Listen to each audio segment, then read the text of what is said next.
The drivers of the American iRacing League are set for the penultimate race of the season in this spring-summer tour. We welcome you to coverage on LSRTV and CRN Sports from the Bullring, under the lights virtually on the iRacing simulator. As tonight, round number 9 is at the Bullring at Las Vegas Motor Speedway. We welcome you to coverage of the American iRacing League. Legends, late model stocks, super late models every Monday night with 2 races to go. Good evening. I am Wesley Outland in North Carolina, from Texas at the LSRTV headquarters, and running the boards and iCrow announcer as well is Charles Wooten. Charles, qualifying is just about to finish up. We're going to go right on track for the race, as it looks like right now qualifying is about to conclude, and Kyle Meyer looks like he's going to be the man on the pole, but then out of nowhere, Parker Retzlaff turns a 16:26. So it looks like Parker Retzlaff will be the man at the front again when we go Legends Racing tonight. Yeah, Parker, I'm showing Parker third, so my timing and scoring may be a little wonky on my end. We'll see. But either way, qualifying is over. Obviously, we're a little late here. Had some bad traffic. It is bad weather, so it slowed everything down. But we are here nevertheless. And Wesley, a pretty stout field of 23 drivers here. Yeah, good field of legend cars ready to go to racing here, as the field will get set up as we get ready to go for the Legends division here. And let's give you your starting lineup. It's presented by Team 126 Racing. Kyle Meyer is on the pole in the number 88 machine. James Folds will be to the outside, so I guess Parker Retzlaff did not get apologies on that. Row number 1. Row number 2 will find Parker Retzlaff in the number 2 machine, and out of Rhinelander, Wisconsin to the outside. Daniel Folds in the 09, your top 2 rows. Row 3, Dustin Mombercat of the number 16 machine to the outside. Brandon Campbell in the 52. Row number 4 on track will find David Polins in 33, Trevor Krause in the 15. And around out your top 10, Jake Perkins in 59 and Ian Martin in the 98. In row 6, going to be Jack Brown in the 26, alongside Robbie Keneally. We'll get that one out in row number 6 on the outside. Row number 7, going to be Tyler Payne himself in the 18 and 31 of Scott Finke. In row 8, going to be Cody Moorcroft in the 80 and the 76 of David Adamczyk. And rounding out the 9th row, going to be James Call. Don't have a number for him. We'll have to get that here in a second. And, of course, Travis Hoffler. And rounding out the top 20 in 10th row, in the 10th row, going to be Luke Brown in the 5 and the 96 of David Tremblay. Moving on to the next row, Eric Jones in the number 11 machine to the outside. Eric Sellers in 44. Row number 12 will find Ryan Polins in the 3. Ryan Campbell in the number 21 machine. That is your starting lineup. 24 drivers ready to go. The Legends here at the Bullring at Las Vegas Motor Speedway. It should be a good one, Charles, coming up next. Hey, I think I'm a little honored. You almost called me Greg there. That's an upgrade from my announcing ability. So we'll take it there. Again, a little bit of a upgrade in my announcing ability. Although I do like just sticking behind the camera. It's a lot less stressful, I would imagine. But yeah, we're about to get this thing going. I'm looking forward to it. 23 cars, obviously. Ryan Campbell, the 24th, not going to be starting the race here. He has race control, but no surprise here. Look at this. You have the 88, the 109, and the 09. Those 3 same sponsored, looking the same cars up front, just like they were last week. And that's the way they roll coming up for just a couple of more preliminary laps before we get ready to turn them loose. The Legend cars ready to go for racing. It will be up first. And I do have some disappointing news while we're on the backstretch. The normal speed cam we have that we place around the track, we did have them, but then apparently a car hit them and broke them, so we don't have speed cams here tonight. Race number 9 presented by Warrior Wraps here this evening at the Bullring at Las Vegas. Green flag goes in the air. Round number 9 of the CMO screen printing. Legends, 50 laps underway here This one's going to be a good one. Again, I think this is probably the biggest field we've seen so far. And, it's really surprising, Wesley. You've seen it over and over again here in these league races where, you get to 9, 10 races of 10, the field starts to dwindle down. Not here. 23 cars in this race, and we're on the next to last race, round 9 of 10, and you're still seeing 20-plus cars. That is awesome to see. The CMO Screen Printing Legends Division underway for 50 laps, and right now 2 laps in. And what do you know? Parker Retzlaff jumps out in front later on tonight. The LFOD Motorsports late model stocks for 60 laps. The nightcap will be the Team 126 Racing Super late models. They're going to go 100 laps at the Bullring, and we already have a caution flag on the speedway for the first time tonight. Problems, I believe, David Adamczyk in the number 76 machine. Take a quick look here at the Pulse Poppers replay. Again, somewhere in America, it has got to be warm outside where you can go fishing. It is not here in Texas. It is rainy and nasty. But, hey, I've heard that's when catfish bite the most. But we'll see. And there goes the 76 just around all by himself. He had no help. Wesley just looped it. So the yellow flag coming out after that accident there. Just simply lost it on his own under the caution flag. He did the loop. Pace truck is not even on the track yet. Wow. Oh, wow, we got through that quick. Come on, pace truck. That's very odd for the pace truck, to be honest. You've been around here. You does by whatever means it has to do to get on the track immediately, but not so much here tonight. It wanted to take its leisurely time to go around the pit road first. So we're under the yellow flag. They're going to work on getting the incident cleared back up with David Adamczyk. It should be a quick caution. Now the pace truck has caught the field. So, Wesley, I was about to say this before we had that caution, I really kind of figure tonight will be a low caution night just because you've been to this track probably in real life. I've been to it virtually. It's fairly wide. You can see right there all the way at the top, you could fit nearly 5 wide of these cars. So I didn't see us having too many cautions for contact. Now, if these cars are extremely loose and they're spinning out on their own, that could throw a complete curveball in my theory as to low caution count here tonight. Exactly right. That's exactly right. Championship night next week, round number 10. And then I think they've got an all-star race planned. Yes, and let us know about all the logistics on that event coming up. But that is a non-points event. But we're down to the final 2 races of the regular season. Yes, for the American iRacing League. We know 2 things for sure. As one, we will be covering that all-star event, and 2, I believe, if I remember correctly, it is going to be 1,000 to win. So that's going to be interesting to see what car they run. But 1,000 to win on iRacing, that's a pretty good payday for a one-off race. Might bring out some more vultures to try to come and steal the money from the regular hot shoes of the American iRacing League. Ready for the green flag, back for the restart. This race again, 50 laps. And already 10 down nearly as we're going to complete the 10th lap. And look at this. You see the 88 and the 09 back here. Kyle Meyer and Daniel Foltz. They've been shuffled back a little bit. You mentioned Retzlaff was out front. No surprise there. And look who's right behind him in 2 places. David Polians and Dustin Mombercat. Do those 3 up front really surprise you or anyone out there watching?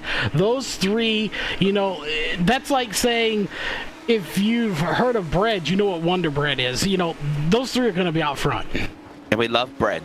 Yes, we love bread, especially Wonder Bread. Unless you're in Texas, we like Mrs. Baird's around here. But regardless of that, it's just like Cheech and Chong, peanut butter and jelly. They just belong up there at the front. So, and that's where they are. But we've seen some questionable stuff, up front with these guys. They get a little hairy sometimes, so we'll see how it all plays out. But, Wesley, if you zoom out here just a little bit, you can see it's a Congo line right now. They are really single file.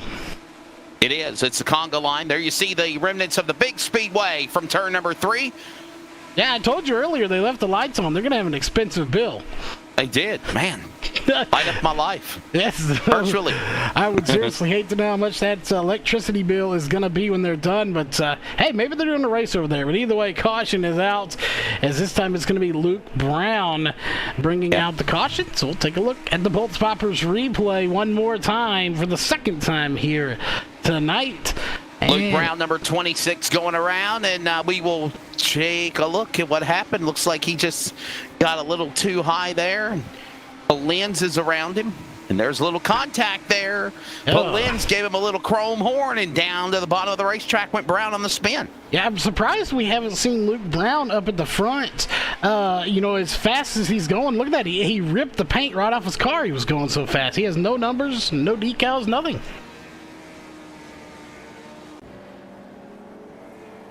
So the yellow flag is out. And the paint truck's out this time, too. Do it again. Yeah, they were on it this time. Yes, they were. My guess is probably that first time, maybe a little rusty. We haven't been here all season, so he was sitting there in the pits, wasn't paying attention. But he's been reprimanded, I'm sure, and told get out on the track when your job's up. Do your job. Yeah, do your job. So we'll definitely wait to see what this race holds. I'm looking forward to seeing those super late models on this track. Even the late models, for that matter. This track obviously, known for having cars like that on it. So really looking forward to seeing how the super late models and the late models perform on here. Maybe we'll have less cautions. I don't know. We'll see. But we're already nearly 20 laps of this 50-lap race. So it's going to go by very quickly, regardless of cautions or not. We certainly are.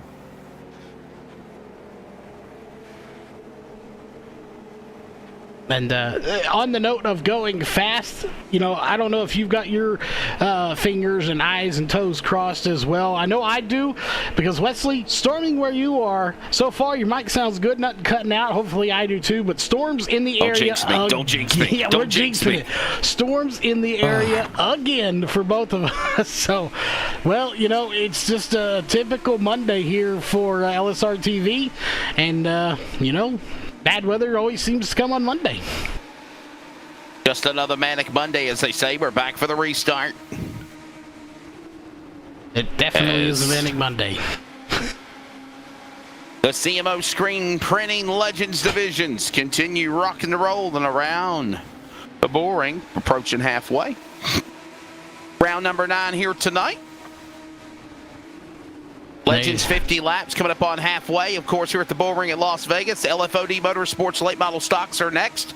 Then we will have the Team 126 Racing. So again, CMO Screen Printing Supply Company jumping on board again. Thank you to Miss Saunders, Terry Saunders, and our broadcast for round 9 for the American iRacing League, of course, on LSRTV, CRN Sports. And we want to thank Warrior Wraps for sponsoring the race here tonight. And Charles, man, as we approach halfway, hard to believe with Parker Retzlaff out in front. We are almost to the end of the season. Round 10 ends next Monday night on Memorial Day. Yeah, it definitely does. And of course, for the most part, we will be off. I know we have them on Monday, and then of course we have Wednesday. I think we're doing the S&B Cup Series. I'm not sure if they're off or not. And then, of course, we have the one-off race on Saturday for the Indy 500 that we were locked into now, I do believe. So those are the only events going on next week. So make sure you tune in to watch the season finale, the second or third race of the S&B Cup Series, and an Indianapolis 500, a full Indy 500 here on the channel. I am super, super excited about it, and even more thankful that I don't have to get on the mic for it. I'm looking forward to that one. Delars, Honda, Chevrolets. I was down at the Indianapolis Motor Speedway the other day before making the trip to Anderson Speedway in Indiana for the night event for the CRA Super Series. They got the little 500 coming up this Saturday as well. And, man, it was really cool just being able to go down there and seeing how intense qualifying was as we have approached, by the way, halfway. And Parker Retzlaff still the man out in front. Dustin Momberket in the number 2 position. Robbie Keneally up to third position, the Californian there in the third spot. Perkins and then Martin, the top 5, and everyone's all single file. Couple of caution flags as we are approaching 20 laps to go in the CMO Screen Printing Supply Legends here at the Bullring at Las Vegas Motor Speedway. The leader off turn 4. It is still Parker Redslap with a clear lead over the rest of the pack in turn 1. Yeah, it is definitely a clear lead, and you can see right there about a 7, 8, maybe even 10 car length lead over second and third. And then you have a couple of cars, and look at the gap. Then you have to go back here. That's about, what, 9th, 10th place back here, where they finally get side by side, and they're starting to duke it out, and they're getting a little hairy, and there you go. Trouble! Going around, couple of cars spinning. More cars spinning off too from the fan cam off the front straightaway. And the yellow flag will come out. And 2 or 3 legends with heavy contact, and you see the end result. The yellow flag will fly for the 3rd time.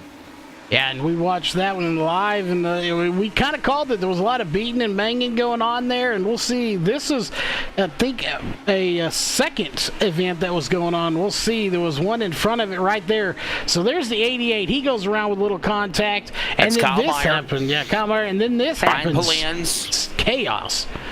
Yes. Oh, and by the way, just got notification. We will be off next Monday night in observance of Memorial Day. There will not be the Legends late models or the Supers for the American iRacing League next Monday night. They will be off in observance for Memorial Day.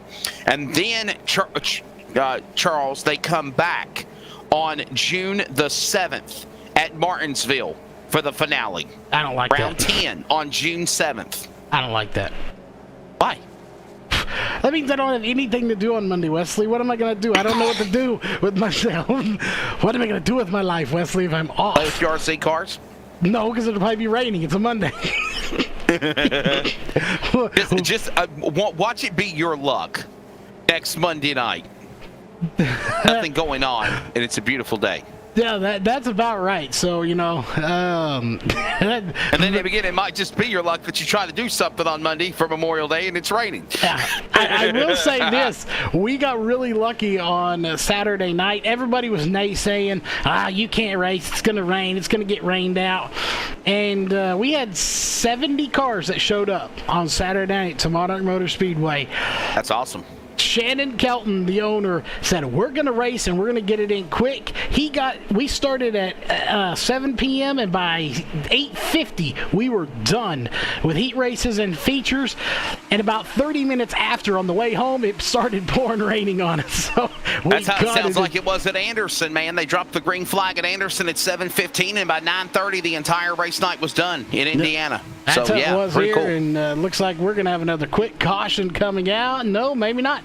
It was at connection 20 to the issues. Pits. Yeah. So connection issues for Ryan Polens, and I don't know if that one. We got another one. It's Travis Hoffler. 20 went to the pits as well. So they're dropping like flies right now, but still Redslap out front.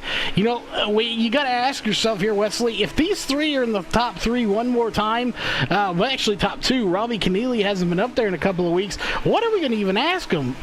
Does it feel good to be in Winter Circle again? Because you've been there for the last 10 weeks. That's right. So, by the way, remember last week at Five Flags Speedway, it was a sweep for the 2nd time for Parker Redslap. And, man, that guy's just been sheerly dominating.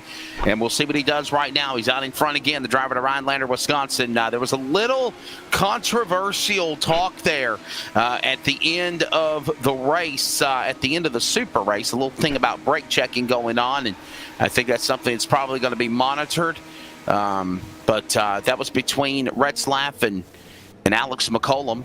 Yeah, It'll be interesting to see what happens when they get back on the track. We got a yellow flag out again, and we're under 10 laps to go now, Charles. Yeah, we are indeed, and it looks like Meyer and Moorcroft involved in this Pulse Poppers instant replay. And quick to plug for ourselves, if you have a company that would like to get into the sponsoring of this channel, we have plenty of spots. Obviously not the replay because it's taken right now, but just tough racing there, and they get together. So they go around. They go Lap around. 41 of 50. We'll take a quick break so you can see what we can do for you as a sponsor on LSRTV. CRN Sports will come back for the finish of the Legends here from the Bullring. ETE Reman is the world's best remanufacturer of transmissions for import and domestic cars and trucks. Based in Milwaukee, Wisconsin, our customers are repair shops, auto parts stores, dealerships, and distributors. And with 6 nationwide warehouses, we're where and when you need us. So when you're looking for a transmission that is like new, only better, instill confidence and install ETE Reman.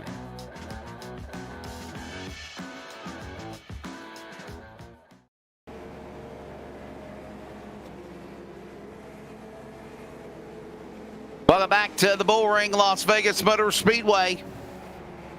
The CMO Screen Printing Supply Incorporated Legends are down to their final 7 laps to go in round number 9 here at the Bullring. Parker Retzlaff is the man that leads the way. Look to go to the restart next time by. Robbie Keneally in second spot. Dustin Bomberket third. Jake Perkins fourth. James Folds the top 5. Ian Martin, David Polins, Tyler Payne, Jack Brown, David Adamczyk after having a caution earlier in the race is currently your top 10. They'll get ready to send it back for the green flag here in just a moment. And it looks like Parker Retzlaff will stay to the outside. Robbie Keneally looked like he was going to go to the inside for the restart, but it looks like they'll fan back out single file now. I was wondering if the one was going to get to the outside there. I thought there for a minute they were going to go dirt track style, where you have the leader having that advantage row to himself, but they don't. And we go here with, what you said, yes, 5 to go when we take the green. And that's important because on iRacing, if you have 5 or less laps to go and a caution comes out, it automatically means we're going into overtime when you factor in caution laps. So we'll see how this one plays out, but the green flag is back in the air once again. Front straightaway up to speed. Retzlaff pulls away from the pack. Keneally right there behind him in that second position. Bomberket in third, a little big pack racing there behind Perkins, and they're getting antsy coming off of turn number 3 and 4, but they're going to hold it together. To the line, 4 laps to go. We got double and big wreck, and we got them wrecking and flipping and flying through the air, crashing down the main straightaway, and this will set up overtime. I'm going to see exactly where this one happened, and it looks like Daniel Folds in the 09 going to be part of it. And I say part because you can see right there it was all over the place. Hey, God, that is just grinning, flash, flying through the air, crashing. Take another look at this. Again, there were cars flipping, flopping, and looked like a fish out of water. So apparently somebody caught something with that pulse poppers. It looked like they were connected to a pulse popper fishing lure. It did, and you're about to see it again here. And we'll see right here. And there you go. You see I think that's the 88. I know that's the 109 that's bouncing around. So several cars going for a ride. And, you know, it's not that far from real life, Wesley. You've been there. When these cars get to flipping, they flip pretty violently. Yeah, they do. The Bullring at Las Vegas Motor Speedway shows no mercy. Parker Retzlaff, it was swept Five Flags Speedway, virtually Pensacola last Monday night. Now looking to be the man up in front for the CMO Screen Printing Supply Incorporated Legends here at the Bullring at Las Vegas Motor Speedway. He is the leader, and let's be honest here, Charles, since the drop of the green flag, suffice to say, no hard charges. Is anybody coming after him? Keneally's around the corner, Bomberket is there, but this will set up overtime, and we will go green, white, checker. 2 attempts for green, white, checker, and this is attempt number 1. Yeah, they got those 2 attempts to try to do it. And again, if they can't do it, they can't do it. We'll see. It could potentially end under caution. Let's hope that does not happen. We are officially going to be completing 52 laps. And look at them going side by side. This is the closest Bomberket's been to your race leader. But here comes the 98 of Perkins. Ian Martin. And Perkins is there. White flag in the air, the CRN 1 to go. Final time around. for the man, Parker Retzlaff. He's out there in his own world. Dustin Mombercat was able to get to him after he got around Keneally, but he won't catch the 42. Off turn 4, they're crashing at the line off of 4. It is Parker Retzlaff winning the Legends here at the Bullring. Mombercat will finish second and Martin third, and there's a big wreck there off of turn 4. And no surprise that you're going to see Retzlaff do some celebrating. And there was definitely no controversy with this one because there was nobody even around him for the entire race except for the times that we had the caution. And just like that, race number 1 is over, as it only took about 30 minutes to run that entire race, Wesley. Keith Bradley, to answer your question, buddy, I did not know that the animal lived in Indianapolis. I thought you lived somewhere. I thought it was Lawrenceburg, Indiana, where you lived at. I guess Lawrenceburg, Indiana is near Indianapolis. Not really sure logistically on Indiana, but I can tell you Texas is he close lives to in Mexico. Aurora, Indiana, but I know he always talks about Lawrenceburg, Indiana. I know he's on the fire department at Lawrenceburg Fire Department, but yeah, no, not trying to avoid not seeing you, Keith Bradley. I'm sorry. The animal is mad at me, Charles. Well, I mean, you have a habit of avoiding me. I'm just I ain't kidding. avoided anybody. Did you add more avoid- to it than what is, okay? No, didn't you avoid Keith or Caden Anderson or something like that? Well, no.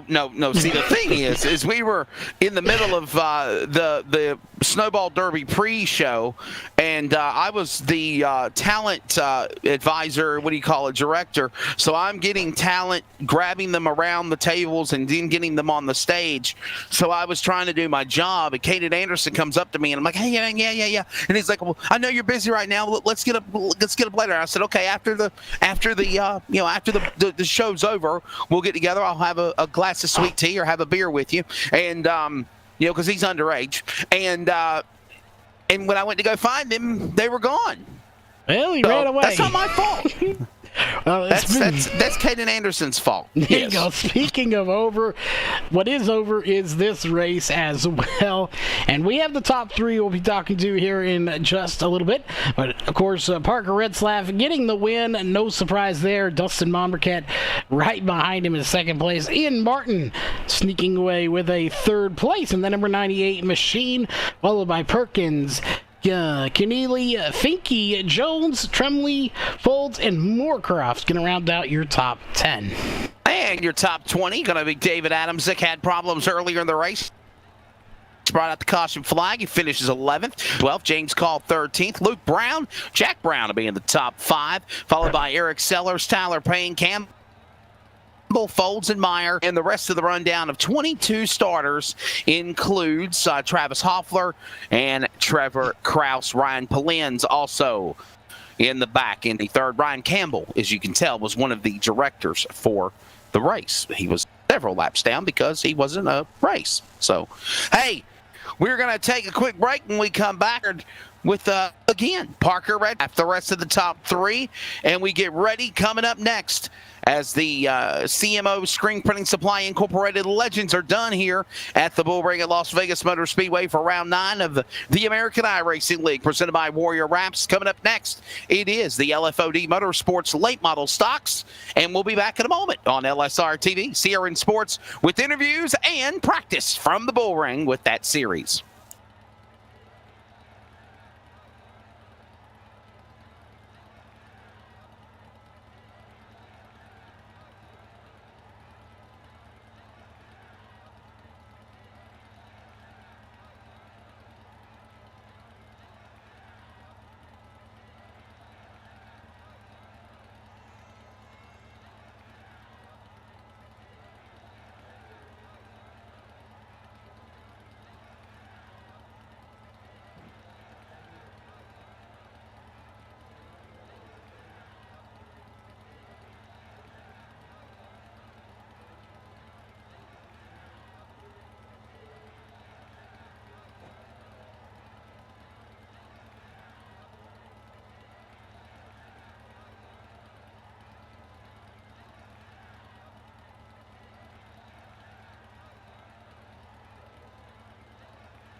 We're based out of West Monroe, Louisiana. We do custom T-shirts, racing. We'll do any shirt. We'll do schools, churches, fundraisers. We do a ton of event shirts, as you can see on our board here, all around our banner. Personalized. I mean, we do anything. It doesn't matter to us. We got the custom rugs. We use all the, top quality shirts, inks and everything. Hoodies, hats. We do embroidered hats, embroidered shirts. Just you can call us for anything. We do offer the bag and fold, to where you can receive them and they're already labeled and tagged and bagged, ready to give out to your customer and stuff. So you can just call us and just tell us, hey, this is what we're looking at doing, and if we're going to put the car on there, it is 125 quantity minimum. If it's without the car, it's 60 quantity minimum. That's strictly on the racing stuff. If it's a business or something, if you race on Texas shirts, it's a little bit differently. You can call us. It just depends on your quantity and ink colors. Everything is hand drawn. I mean, everything. We don't Photoshop anything onto a shirt or anything like that. Everything that we go through, everything is drawn, and which is the reason for the art fees. We do have several graphic artists that draw for us, and they're really good. So what we do is on any package that you do, we can mix and match. We can do any colors. You can do purple, red, blue, green, and do the rest black. It doesn't matter to us. With your design on there, we can do hoodies. We can do hoodies, long sleeve shirts, T-shirts, tank tops. It doesn't matter. I mean, it's almost limitless what you can do, and you can put all that together in that package to make that minimum requirements. They can call us 318-278-7191, or they can email us at bulletprooftees at yahoo.com, or they can go to the website bulletprooftees.com. Welcome back to coverage of the American iRacing League. This round number 9 is presented by Warrior Wraps on LSRTV Sierra Sports. We're going to grab a top 3 finishers here at the Bullring with the CMO, Screen Printing and Solutions Legends Division. And right now we're going to grab a word with, the drivers of the top 3. And it sounds like it's a little heated. So we'll get their thoughts, but right now we'll talk to Dustin Momberket. Dustin will finish in 2nd, Ian Martin 3rd, and there's a little words between them right now. They're going to say their piece. They're on the podium. Parker Retzlaff, of course, is the winner. But Ian Martin, what's your take of the race? 3rd place here tonight, bud. I had a good race overall. Qualified 10th. I'm not used to running these cars on this track. I'm used to the super late model. So it was interesting to get in here and run the Legend around the Bullring. I've never done it before, so I'm happy with the 3rd place. It seems like an every week tradition now, finishing on the podium. So I'm very happy with the 3rd place finish and with minimal contact throughout the race. Okay, so was there a little frustration between you and Dustin Momberket? That's all just stuff that happened last week, and someone keeps bringing it up, and someone wants to keep arguing about it, and this someone is going to argue about it every single time. So you're happy with 3rd, though? Yeah, I'm very happy with this Legends race tonight. It's just stuff that transpired last week that is being argued about this week for some reason. I don't really understand that. All right, man, so final question, and thank your sponsors in the end. Can you take this momentum from the Legends race to get you a win in the late model stocks coming up here next? I'm hoping so. Still haven't won all season. I'm hoping I can get one before the season ends. By the look of the points, I'm in 2nd, counting just one of the 2 drop weeks, so I'm happy with that. Obviously, I want a chance at Parker, but he's so far ahead that I don't think anybody's going to catch him. All right, man. Well, thank you very much. Again, that's Ian Martin. He will finish in the number 3 spot here at the Bullring. 2nd place, Dustin Momberket, number 16. He's won a time or 2 in the Legends here this year. And Dustin, your take of the race, and you're a little frustrated with Ian Martin, so he said his piece. Now you can say yours. Yeah, I thought the race was pretty good. I knew once Robbie got up to 3rd, my best bet was just to let him go and see if he had anything for Parker. If not, then at least I'd be on the inside for the restart. But no, it all worked out. Finishing 2nd to Parker is never a bad night. But yeah, as far as the Ian thing goes, drove through me twice, 2 races in a row last week when he's racing for nothing in the late models. But it is what it is. some people you just can't fix. I waited all week. He never said nothing to me, so apparently you don't feel too bad about it. So I guess that's how we're going to race. That's how we're going to race. But I'm not mad. I just go out here and race my race, and hopefully we can have a good run in the late models. All right, man. What do you think you can take from the Legends race to help you for the late model races coming up here next? The throttle and braking points are fairly similar. You can use that a little bit, but there's a lot of differences between the two cars that I think everyone's going to have to learn. All right, there's the man. Again, Dustin Bombercat. He'll finish in the number 2 spot. And by the way, this cat fight is pretty much over something that happened from last week, boiled over from Five Flags Speedway, and now giving their displeasures here at Bullring at Las Vegas. So you go from Five Flags, Pensacola, to here down to the Bullring, and the gloves are off, as they say. We go to Victory Lane, and he had some words with Alex Colum last week, Five Flags. Hopefully things have boiled over.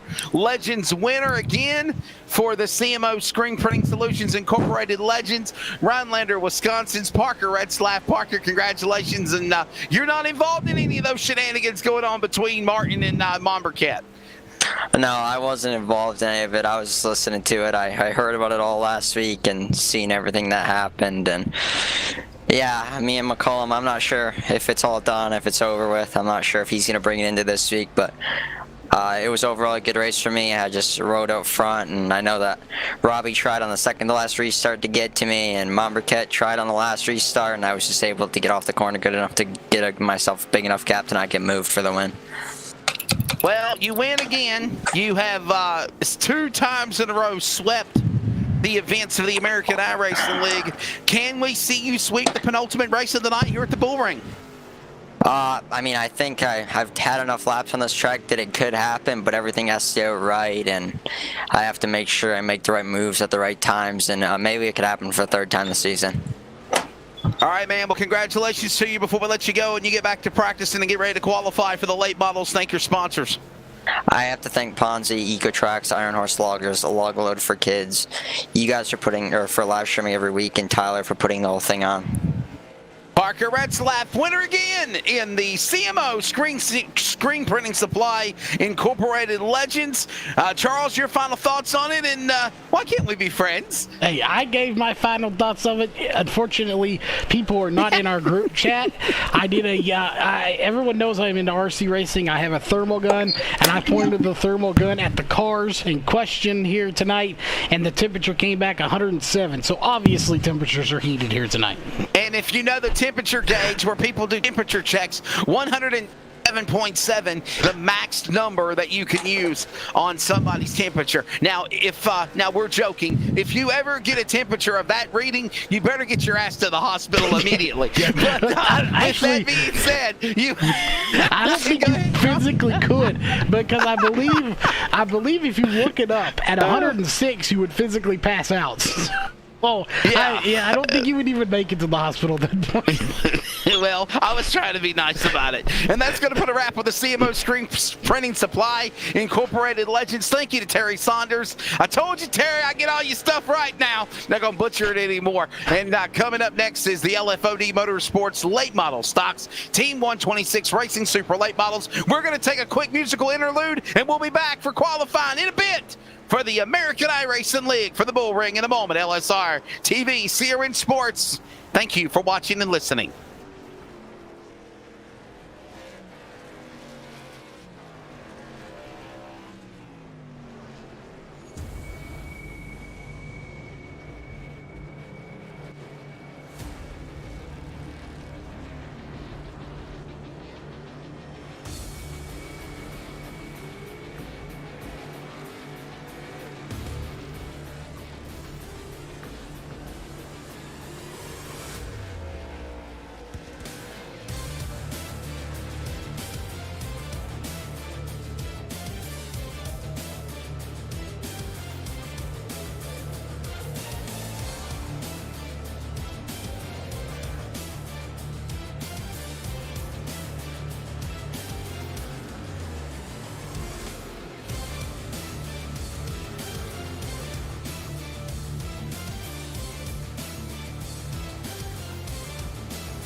Welcome back to coverage of the American Racing League. It's round number 9. Wraps on Live Sim Racing and the Community Radio Network on this Monday evening. I'm Wesley Allen Charles Wooten alongside. Good show in the CMO Screen Printing Supply Inc.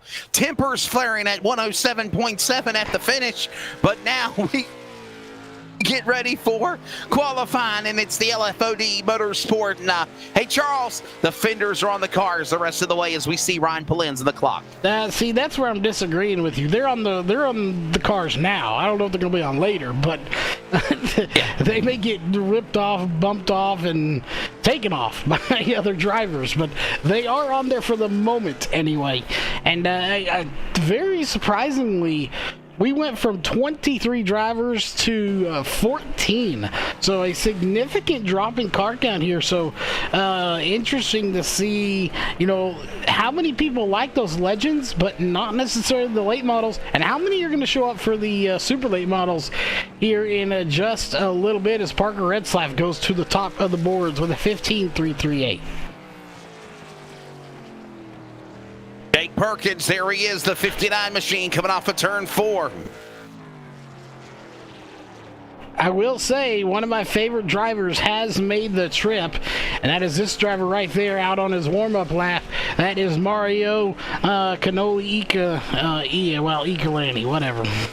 Mario Ercolani. It's Mario! Canoli Ercolani. Mario! No, it's Canoli Ercolani. There we go. He is out on track right now on the number 41 machine. And we'll see what kind of time he puts down. 15.738. And it's not going to round. It's going to stay there. Only 11th fastest. So interesting there. But qualifying pretty much done as far as drivers go, Wesley. But there's still a good 3 minutes on the clock.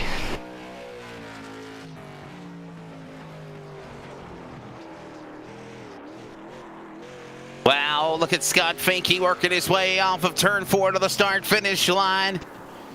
Qualifying underway for the drivers, and going around for a spin goes the Elite Graphics machine. David Trumley up next now, the 96 car. Yeah, qualifying continues here for the late models. And only one other driver other than the 96 of Trumley that has not qualified. That is Eric Jones, as Ryan Campbell going to be running race control. And, Trenton Lapsovich has not come out either as well. Looks like he is getting ready to. He is out on track. So everyone's going to come out here kind of in an orderly fashion. Even though they cannot see each other on the track, it's almost like they can, and they're coming out in a nice little orderly fashion for us.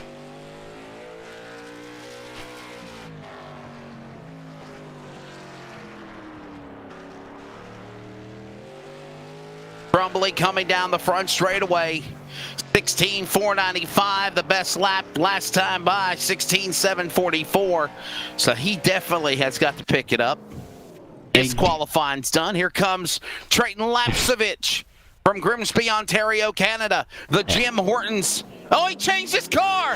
No, the that's a Reaper different Speed driver. Labs entry. Oh, no. That's Eric Jones. No, that's fake news. It's Eric Jones, Reaper Speed Labs entry, number 11. That would be a nice trick if you can change your car.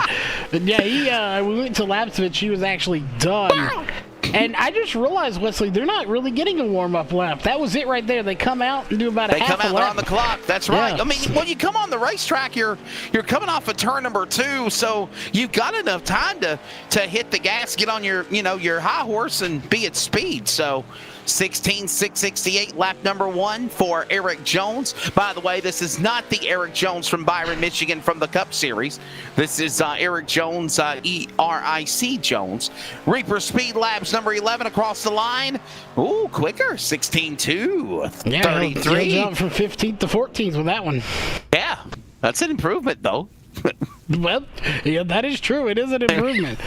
So, every lap helps. Yes, he is definitely going to have to pick it up there if he wants to be Reaper Speed Labs. So we'll see.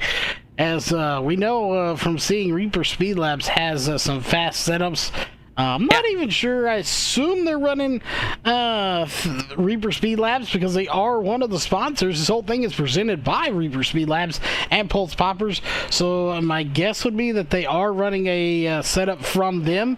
But we really don't know that for sure. And with that being said, it is time for the Team 126 Racing starting lineup for the LFOD Motorsports late model stocks. They're ready to go 60 laps around the Bullring.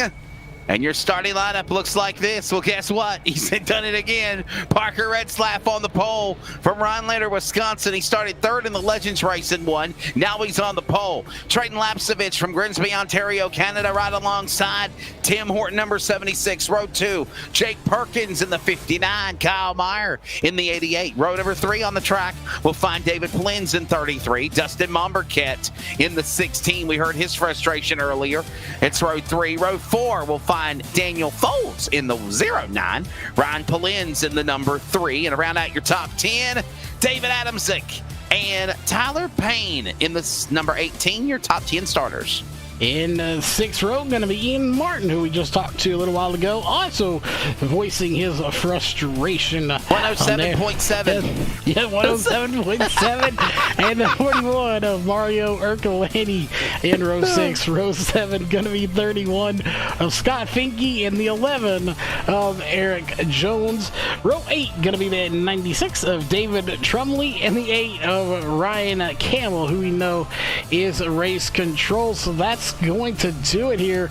Only 15 cars have made it here, so a very, very stout but small field, Wesley.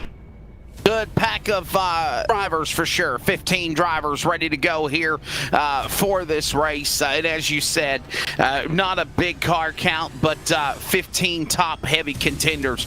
And they're not going to give an inch or take a mile for sure from all these drivers here at the Bullring. You see the Ponzi Motorsports number 42, and he's ready.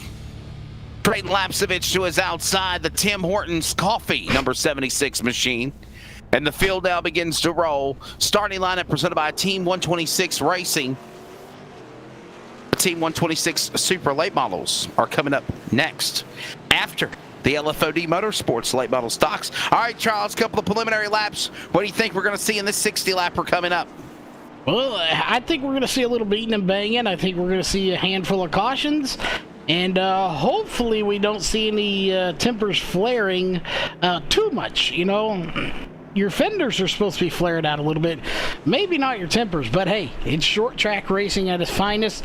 If somebody doesn't leave a short track with their, their undies in a wad, then probably wasn't very good racing. That's exactly right. So we'll see who's going to leave tonight with their undies in a wad. We'll have to wait and see, as we'll just like I said, wait and see. Time will Pace tell. truck is in. Pace truck is in here at the Bullring. It's time for the LFOD Motorsports late model stocks to the restart zone. Green in the air. We are underway here in Vegas. Yeah, and Retzlaff held them all the way to the line to get this thing going. Lapsevich and Perkins battling side by side, but Perkins saying, "No, I'm not waiting," and he takes second just like that. But one of the things that McCollum made a accusation on Parker Retzlaff is brake checking, and clear as a bell right there at the start. He was not brake checking. He was just making sure everybody was bunched up tighter than the lid on a pickle jar when they come to the box, and then he took off. Tighter than the lid on a pickle jar. Interesting. I'll go with that one. I like pickles too. But regardless of that, Wesley, I think this race is going to go maybe one caution. I don't think we're going to have too many cautions. You just said a handful. You just. Well, technically, one fits in a hand, so that's still a handful, is it not? you and your loopholes. Yes, I can be a lawyer. Right. But I said that thinking we would see a lot of side-by-side racing, but we're not seeing that as we go out zoom. Look at this; they're spread out. a lot. You see first, second, third, a little bit of gap, fourth, fifth, and you have to really go about midfield before you start seeing any racing action going on. And that's back with looks like Ryan Polins, Kyle Meyer, and Adamczyk. So that's where you start to see the battle. And with only 15 cars on track and they're spread out single file, we're not going to see a whole lot of cautions. This race is going to go very, very quickly with only 60 laps. Parker Retzlaff leads the way right now. Everybody holding him at bay. Perkins in second now. Lapsevich to third. Momberket folds the top five. We're going to keep an eye on the number 16 of Momberket and the 98 of Ian Martin and see if there's any more shenanigans unfolding between those drivers. Temperatures right now at 107.7 after some craziness in the Legends race. And actually, it's boiled over from 5 flags the other week ago. Yeah, I can confirm after another scan, it has dropped to 103.6, so temperatures have cooled down a little bit. Then again, Ian Martin's in 6th, Momberket is in 4th, so they're not together yet. That could explain why the temperature has gone down. And for the record, for anyone out there watching, no, I am not making these temperatures up. There is actually a thermal scanner that I am scanning their temperatures with as they drive by on the tracks.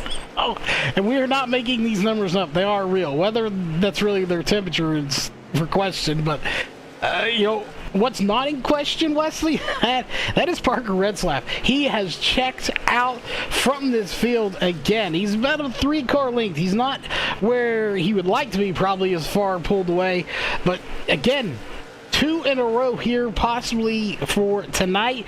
And could he possibly sweep 3 weeks in a row?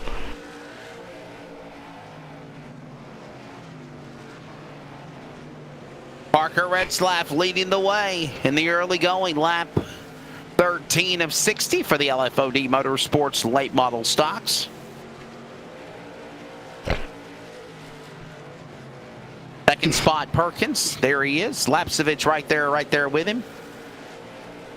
And Charles, the Bullring at Las Vegas is one of these tracks where there's a reason why it's called the Bullring. You are going to have to move some people out of your way to get to position. Yeah, this is the Bullring. You've got to use the chrome horn every once in a while. This is one of those tracks where you possibly might have to do it. And, the question is, you can use the chrome horns. First, you got to catch the guy in front of you to do it. And, I don't think anybody's really catching anybody right now. First, second, and third are strung out. Fourth place, even fifth are strung out. And I think right now Retzlaff is really pulling out even further. But there you see first, second, third, fourth, all the way back. And again, the closest battles are back here in the back of the field. But what I want to point out, Wesley, is we'll go to your leader. There's your leader, and here's Trumley. He is nearly on the same straightaway as your race leader. We might see lap cars come into play before this race is over. What a show they're putting on with now 16 of 60. Retzlaff leads, Perkins in second, Lapsevich third, everyone all single file, no one breaking out of the line. We only had 15 late model stocks. I hope we have a bigger field for the super late models. But the thing is, Charles, it's Memorial Day week. A lot of people might be taking off with families. They got vacations. They got barbecues planned. I think that's the reason why they're also deciding not to race next Monday, because it will officially be Memorial Day. And,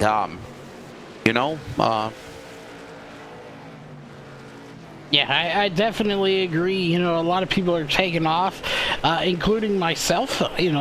Obviously I'll be here for the Saturday race and the ones during the week, but I will be celebrating Memorial Day. Going to be doing some family stuff. Also, we're going to be taking the RC car out probably.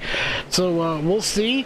Currently looking for just piles of dirt so I can go jump it right now. Just want to have some fun, but these guys right now, they're looking for piles of some speed that they can put in that car, as nobody is hunting down Retzlaff right now. He's pulled away, but it looks like possibly Perkins may have something for Lapsevich in the number 59 machine, but second, third, and fourth, Wesley, they're right there together. first checked out, and looks like David Folds in the 09 in 5th. He's quite a ways back as well, but I want to know when lap cars are going to be coming into play.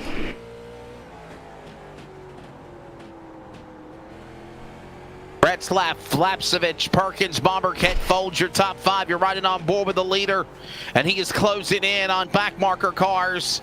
The back traffic, and that's David Trumbley, that green 96 in front of his miss as he works his way off of turn number 4.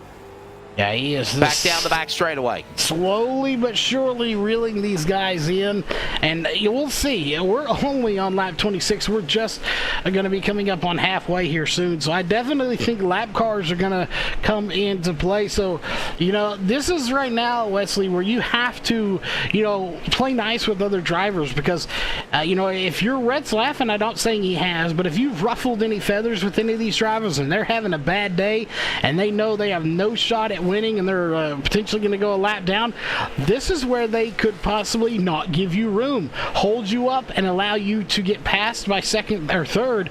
So, this is where they say you got to keep your nose clean in racing because you never know when the day's going to come that you could lose a race because of someone who's 2 or 3 laps down.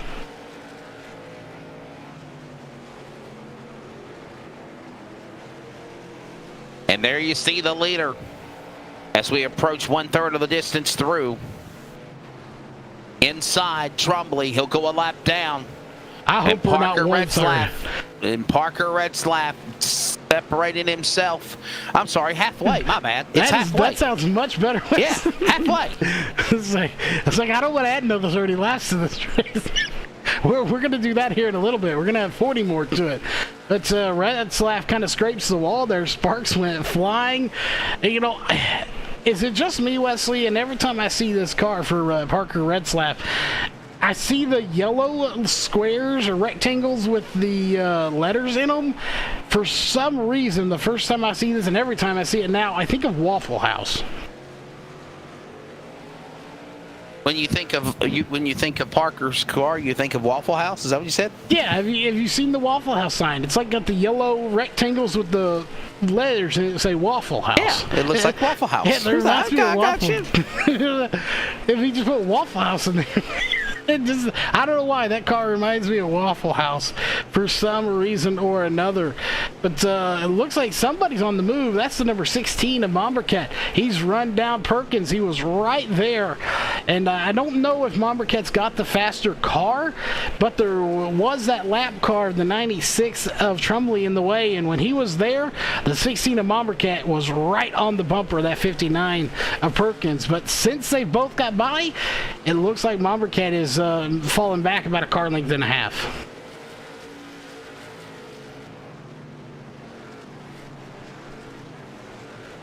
Just after halfway, and this race has been flag to flag, caution free, as Charles said there would be a handful. Then he said there might be one. We've had 0. Well, right's right. I still didn't go over. Actually, I did. If I said 1 and we have 0, that's like I went over, so I don't win the prize. But, predicting cautions, and here's like, I'm sure you've done it, and you probably still do it. I know I do. When you go to the racetrack and sprint cars are there, you get with your buddy, and hey, you want to go in the flip count? How many things will be under over? And you do the flip count under over rule. I've won many cheeseburgers that way. I'm just saying, Wesley.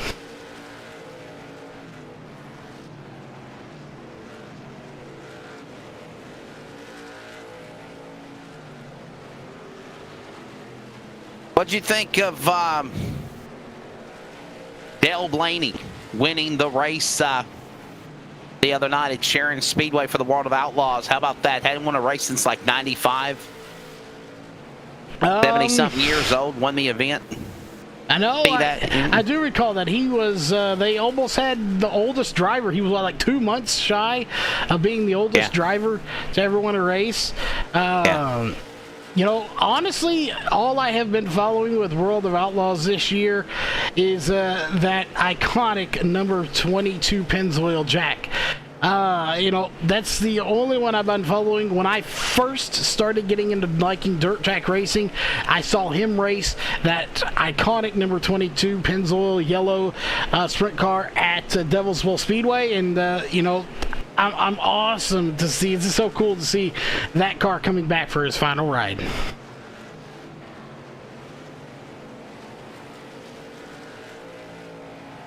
Coming up on 15 laps to go in what has been a very clean race here at the Bullring for the LFOD Motorsports late model stocks. It has been clean and very strung out, to say the least. Caution free, which obviously is going to make it go by very quickly. As keep in mind, qualifying was at 55 after, so we started this race at right on top of the hour. Wesley, we've been racing for 16 minutes, actually about 15 minutes. So this race going to take 20 minutes to run the whole thing. We may actually squeeze this thing in 2 hours, where normally it takes almost 3. So a very, very short night of racing. Don't worry. I will say, though, even if it does take only 2 hours, Wesley, we will still pay you your full amount of gumballs that you're owed. Thank you. Now I'm happy. Now you get me again. For everybody. I was going to go on strike. Yes. So if anybody doesn't know how we work around here at LSRTV, of course, if you're looking to get into producing or announcing, you can definitely hit us up. Hey, ain't nobody going to take my job, okay? Nobody's going to take your job, but, we do need a few newer producers, and we could use some announcers as well. Yes. But, I don't know what they're going to get paid, but as for you, I know they pay you in gumballs and they pay me in chicken wings, as the caution is out for the first time.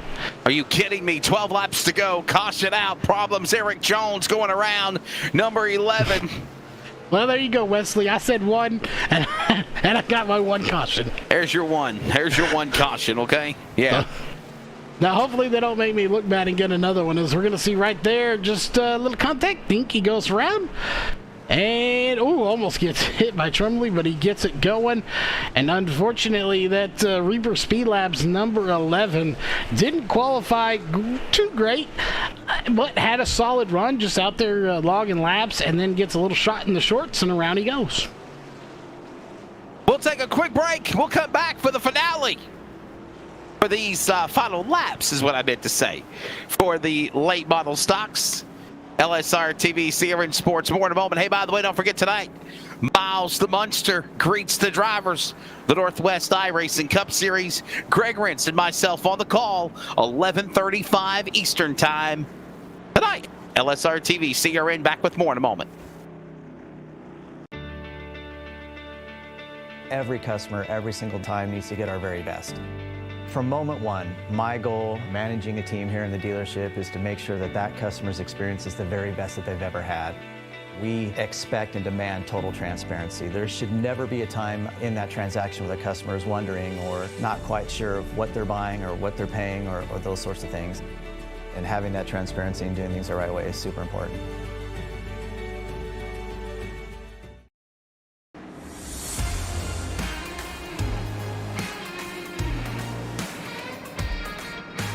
Welcome back. All right. Ready. 7-lap shootout. We've already had 1 yellow flag. Cautions breed cautions. What do you think we're going to see, Charles, for the finish? Could we see Parker Retzlaff on the verge of going for his 3rd sweep and 2 in a row for the 42? I definitely think he's going to get the 2 in a row. Can he sweep all 3 races and go 3 sweeps in a row? I don't know, but if he does, if he can sweep all 3 weeks in a row, all 3 races, I want that broomstick, because that is going to be one really, really popular broomstick and probably worth something. Field will make their way for the restart. Retzlaff and Lapsevich right there alongside one another. Perkins there in that mix as well. Here they come and got him on the green. He had to go. It was in that box and he took off. Big restart for Parker Retzlaff with under 6 remaining. Yeah, and this is where it's, if we're going to see some more cautions, they're going to happen now because everyone's bunched back up. They're going to go 3 wide a little bit, but they sort that one out. We are 2 by 2 by, well, just 2 by 2. And then they sort themselves back out again. Ian Martin trying to figure out some way he can get by this pack, but it's just not happening right now as we are coming up to 4 laps to go. And oh, Lapsevich sideways. Lapsevich going to go from 2nd to 9th after that little slide.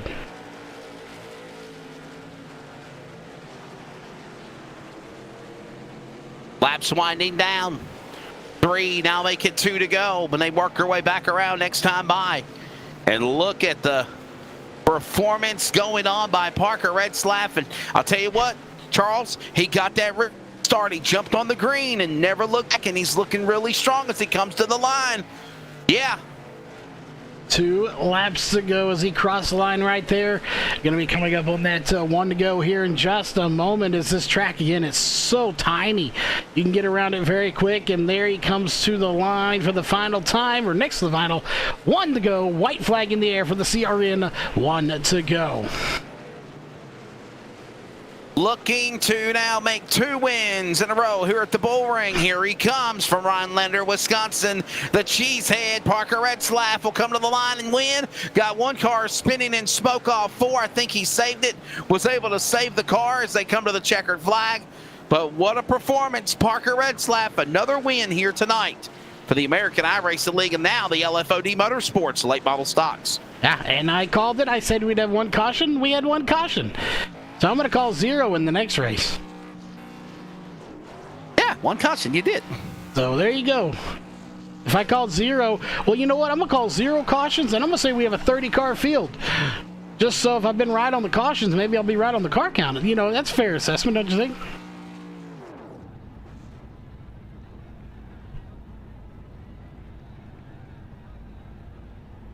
So another big win for the Ponzi Motorsports, number 42. Parker Retzlaff. Unofficial results presented by sawblade.com. There they are. Parker Retzlaff, your winner. Jake Perkins, 2nd. Dustin Momberkit, 3rd. Daniel Foles is 4th. David Polins, 5th. Ian Martin, 6th. Trayton Lapsevich falls back to 7th. Tyler Payne will finish in 8th. And Charles, you get the rest of the lineup because I'm only had 15 cars or 14 cars. Yeah, good thing because I don't know how to count too high. So David Adams is going to finish in 9th. Scott Finke going to finish in 10th. 11th going to go to Kyle Meyer. Eric Jones in 12th, followed by David Trumley, Mario Ercolani, and Ryan Polins in 15th. And, of course, Ryan Campbell doing race control, and that had to be one cushy job here tonight as he didn't have to do a whole lot of anything.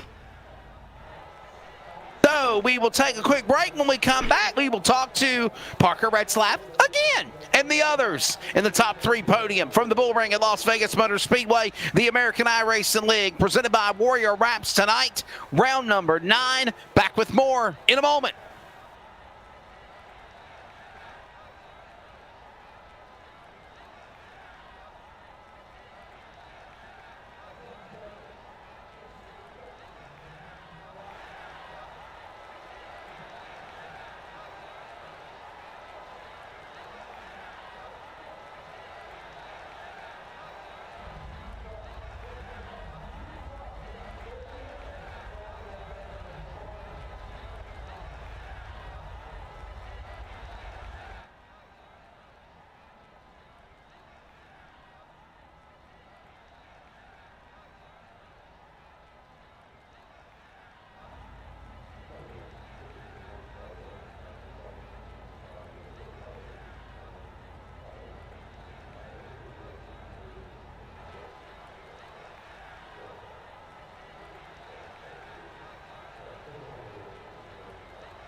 We're based out of West Monroe, Louisiana. We do custom T-shirts, racing.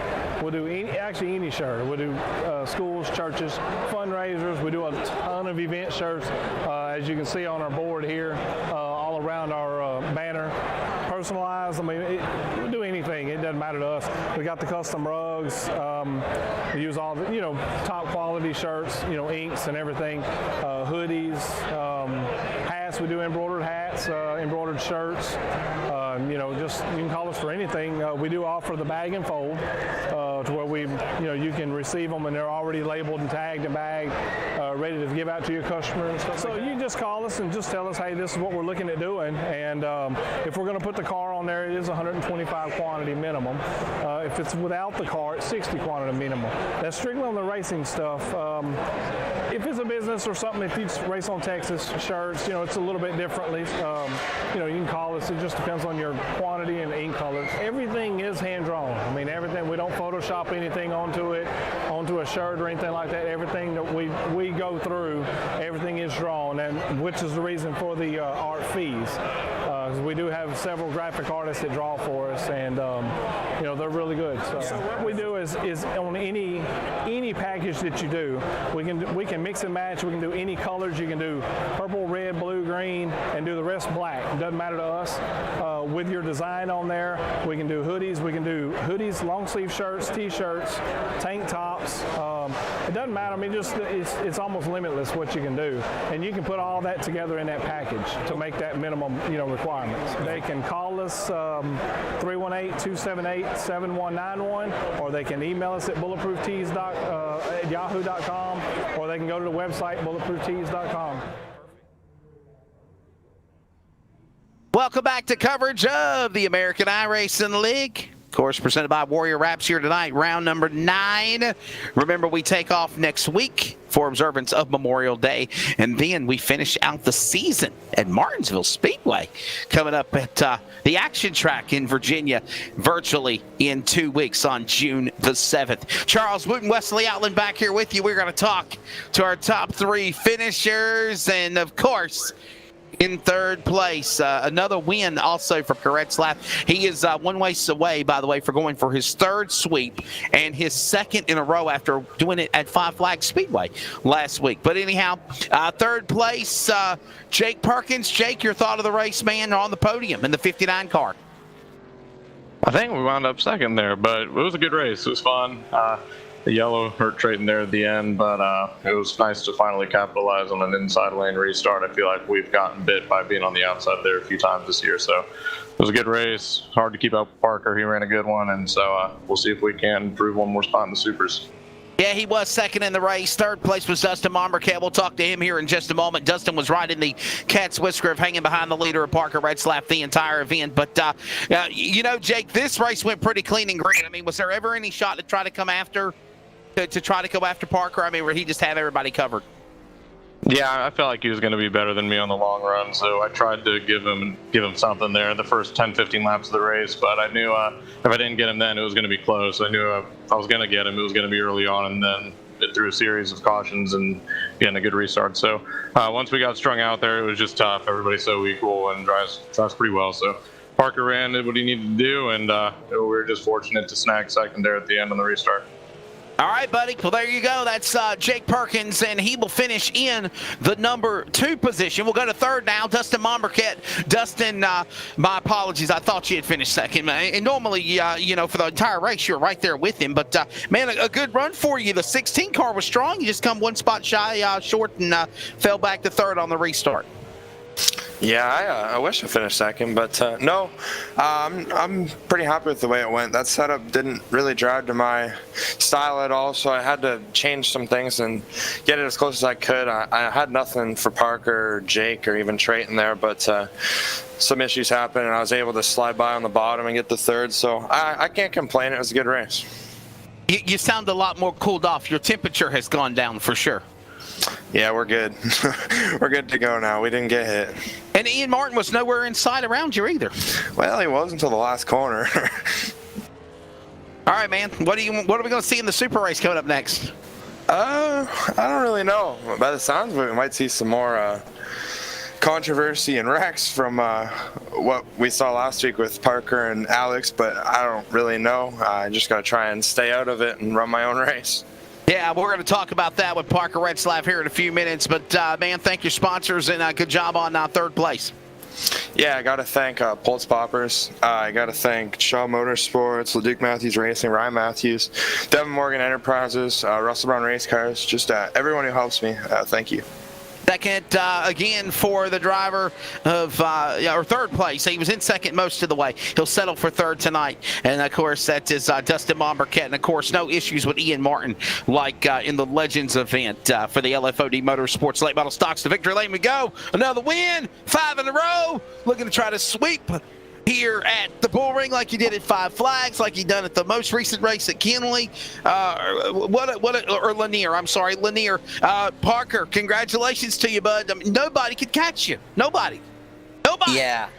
Hey, thank you. I knew Trayton was going to be strong. Me and Trayton are teammates, but we always go at it in late models, and he races me as hard as he can. And I got a little bit of a gap when Jake got by him and they battled for a little bit, so I was just riding out front, and then I really didn't want that restart, but we had that restart and Trayton got stuck on the outside and Jake got on by, and I just rode to the win. Man, you know, just sheer domination. You're getting ready for this late model race, and you know, hey, Alex McCollum is back. He's in there practicing right now. After what happened, after the words that were said at Five Flags after the Super Race last Monday night, are you concerned? Do you feel like there's a chance there might be some retaliation? Have y'all tried to talk since what happened last week in Pensacola? No, we haven't talked, but I mean, I hope if there is some retaliation, it's really obvious that someone from the series deals with it, but I'm not worried about it, and I'm going to just race my race and try and go for another sweep. Well, that's all you can do. How are you feeling about that? Right now, you've already gone to second on the board in practice. Yeah, I mean, I haven't really done any laps at the Bullring in the new Super. I did a lot in the old Super, but now this is going to be my first laps in the new Super, but it feels pretty good with my first lap on the track, and I'm just going to try and use this practice to keep getting better and hopefully sweep the weekend. Well, it looks like there's about 16 or 17 super late models ready to come after you for 100 laps, so let's see what you do at the Bullring. Congratulations on your late model win. Thank your sponsors. I have to thank Ponzi, EcoTrax, Iron Horse Loggers, Logload for Kids, you guys for live streaming every week, and Tyler for putting the whole thing on. All right, man. Good luck. And Charles just called your shot. He just did a Babe Ruth moment, Parker. He said, "I'll see you at 100 laps." So I think he's thinking you're going to win it. Hopefully.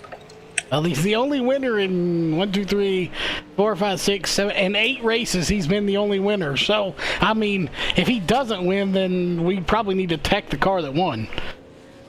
All right. So there you go. We're going to have a musical interlude, and we'll get ready for the Super Late Models. Coming up, the American Racing League when we return. LSRTV and Searing Sports from the Bullring at Las Vegas. Horns are up. Alex McCollum, Parker Retzlaff. We'll keep an eye on them throughout the 100-lapper next.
19 super late models of the Team 126 Racing super late models ready to go.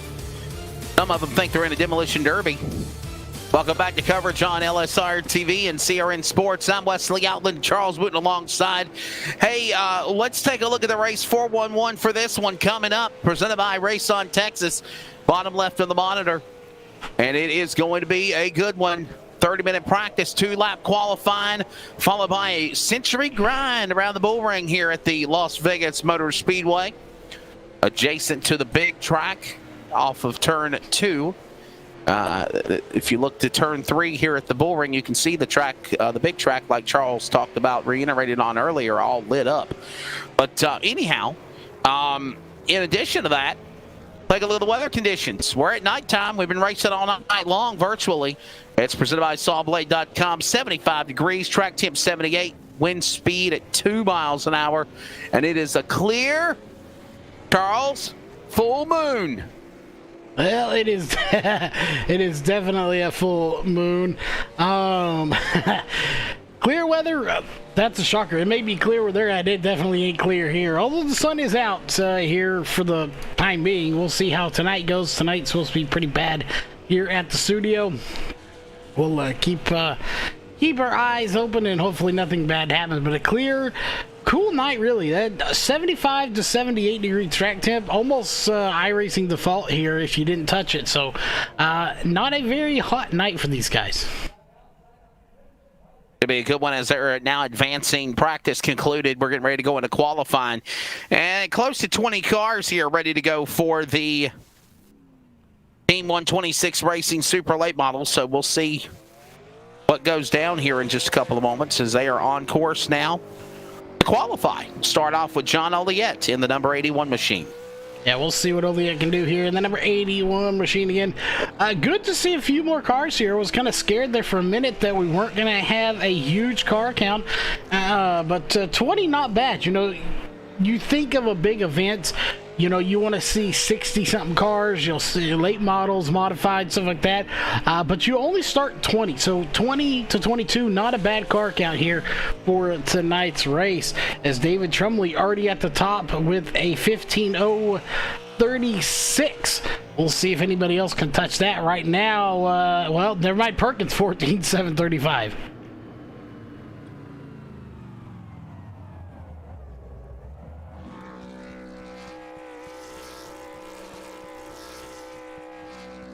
Alex McCollum, we'll keep an eye on him, especially after the controversial finish between him and Parker Retzlaff last Monday night at Five Flag Speedway, Charles. Yeah, he had the few choice words for him, as looks like he's going to back it up and go backwards in pit road. So interesting there. Looks like he's going to do the little shenanigans that me and you do not care for, and that is possibly burning the tires up there, holding the brake a little bit, but so far he hasn't done it. So we'll go to someone who's actually going to go out onto the racetrack and qualify, and that is Cody Knott, who is out on track. And apologies, let's get the right thing there. There you go. He is on his first lap already, but still, that purple and gold, this yellow, an awesome looking ride here with that Pulse Poppers number 26 of Cody Knott.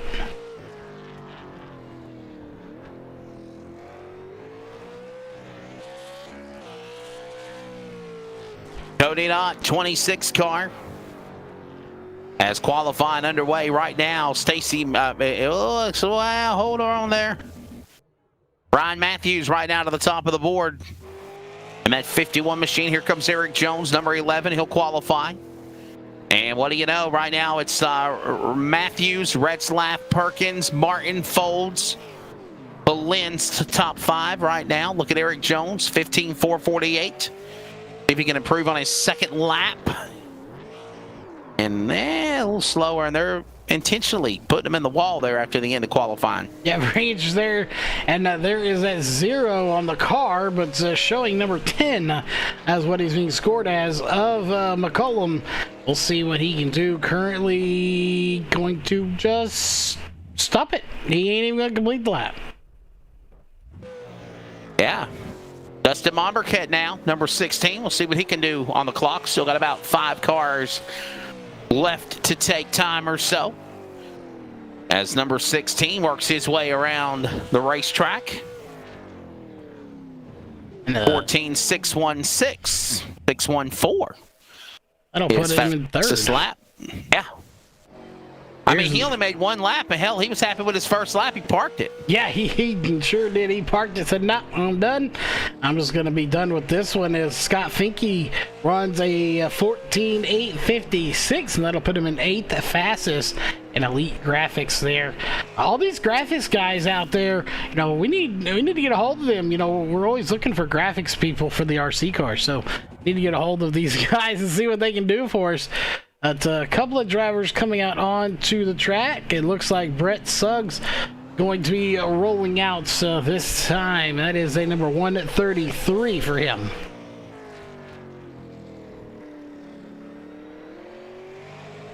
Brett Suggs, here he comes. At speed into turn number 3 and 4. We'll see what he does on the clock. And 14.788 for Brett Suggs, and that will climb him into the top 10 at 7th. And he's going to go an extra lap here. Just try to see if he can improve. 14.788 on lap 1. Here comes Suggs to the line. The 133, lap number 2. 15.805 slower on the second lap.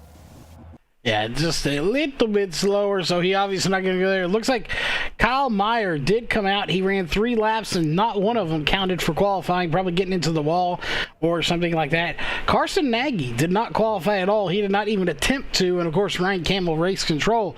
So, one driver has not qualified, and it's not going to matter because qualifying is over. And Wesley, it's your favorite time. I know you love the music, and this is the final race of this 3-race little series here on a Monday night.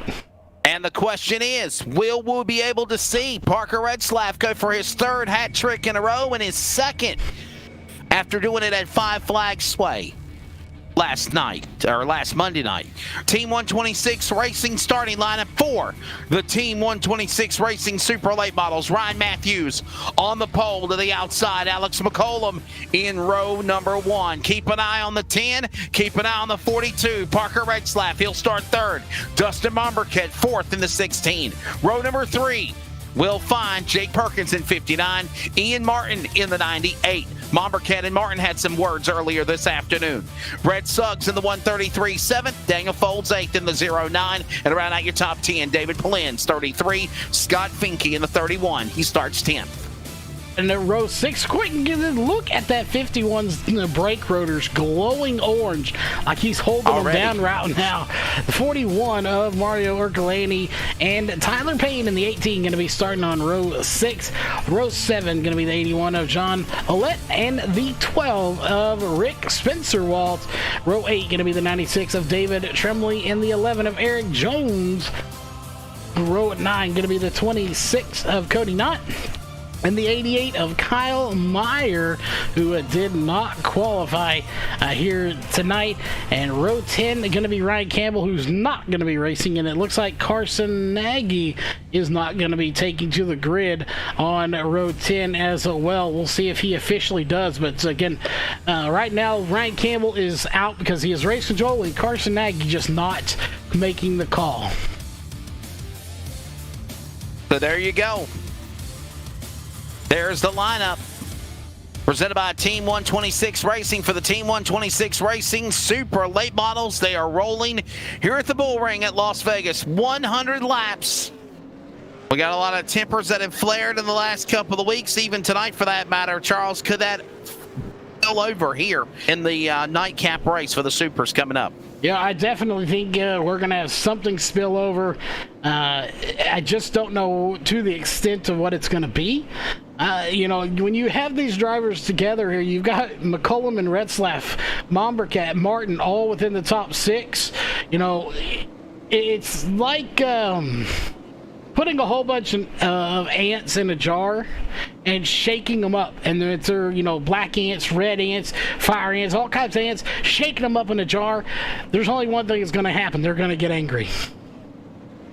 And I think that's exactly what's going to happen here tonight.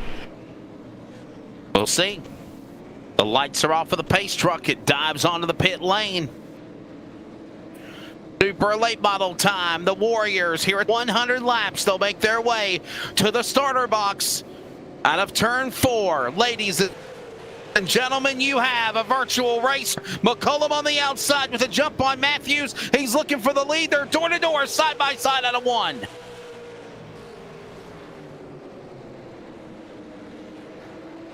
Coming off turn number 4, give the lap to Ryan Matthews. And McCullum and Parker Retzlaff are side by side around each other. Yeah, this is definitely the battle you've got to watch right here. And oh, he gets into him big time. And it just gives him a boot right there. That was not incidental. No, you know, and it's one of those deals as we go back. Holy cow! We'll go back and watch the replay. You know, knowing the bad blood between those two, if he claims it was unintentional, you know, it's going to be hard to believe, knowing what we know from last week. And we're going to take the drone camera out for this one. And McCullum hooks the left ear and turns the 10 in the corner. Yeah, that was not an accident. Well, look here real quick. We're going to go take another look at this. Watch the 42. I am almost going to side with McCullum here a little bit. So you watch the 42 as he comes in. Do you think the 42 came down on him? I don't think he came down, but watch as he clears him right here in a second. You'll see right here he's going to wiggle. He kind of wiggles a little bit. However, you know, I don't think that was enough to turn him around. He did wiggle, but you know, and there you see it right there. They're putting him in the back. He is going to the rear. Alex McCullum is being penalized. He is going to the back of the field. And so will Parker Retzlaff. Yeah, Retzlaff going to be there because technically he did spin, and he was the caution.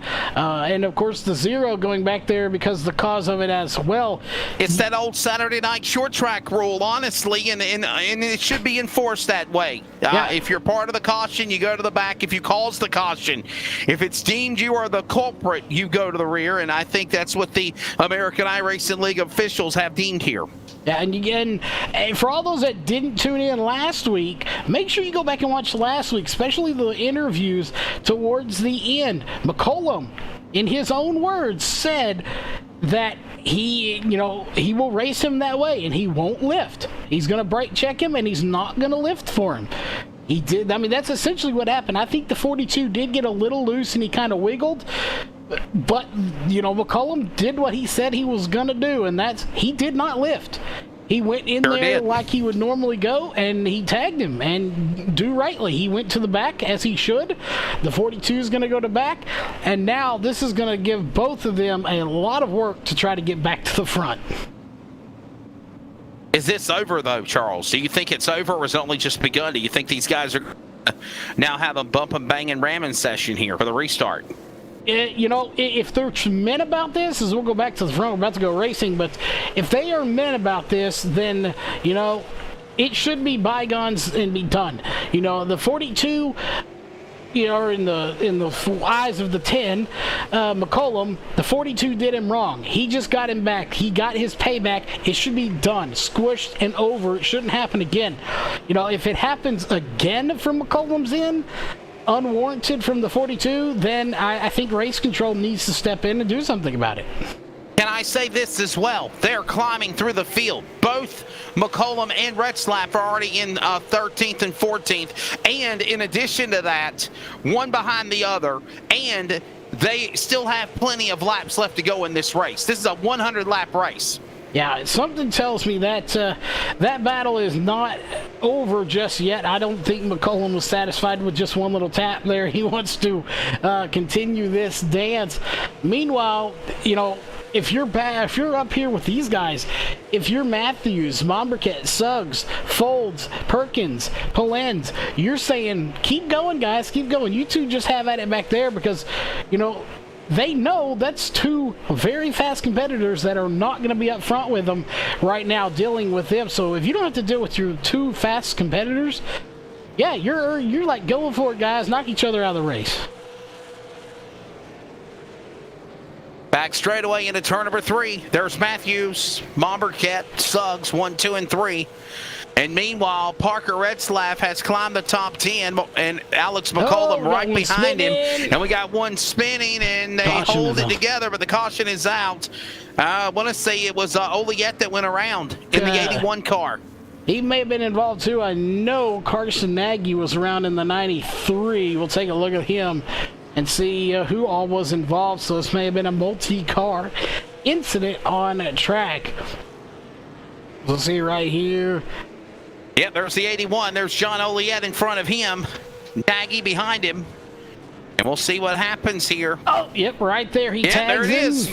And so who in the world did I see? Somebody else was going around too then, because I saw a white car going around as well. So I saw Oliette go around, and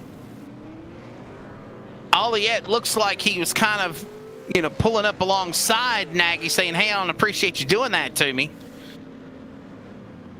I wonder what the other car was. I mean, we might need to pan another view past the 81 and see what other car lost it. It might have been a secondary caution there, Charles. Yeah, we're going to have to go and take a look here. So we'll go back a little bit way, and we're going to go up here and see. The next car in front of them would have been the 18 and the 0 as well. We'll see if one of these possibly having some issues as well, but so far nothing. So very interesting to see, but I know for a fact there was a white car that went around, and we're about to see some smoke. And not sure. It happened up in front of them. It happened up in front of them. Whoever it was up in front of them. Let's take a look here. Because we saw that smoke just a moment ago. This is up in front of them even further. Got the 41 and the 0. One of these guys had to have been going around. They're going to be going green soon, but again, we'll see who it possibly was. And by the way, Retzlaff and McCollum all in that mix. You watch them in their corner. There it is. Okay, so it was the 09. It was 09. Daniel Folds.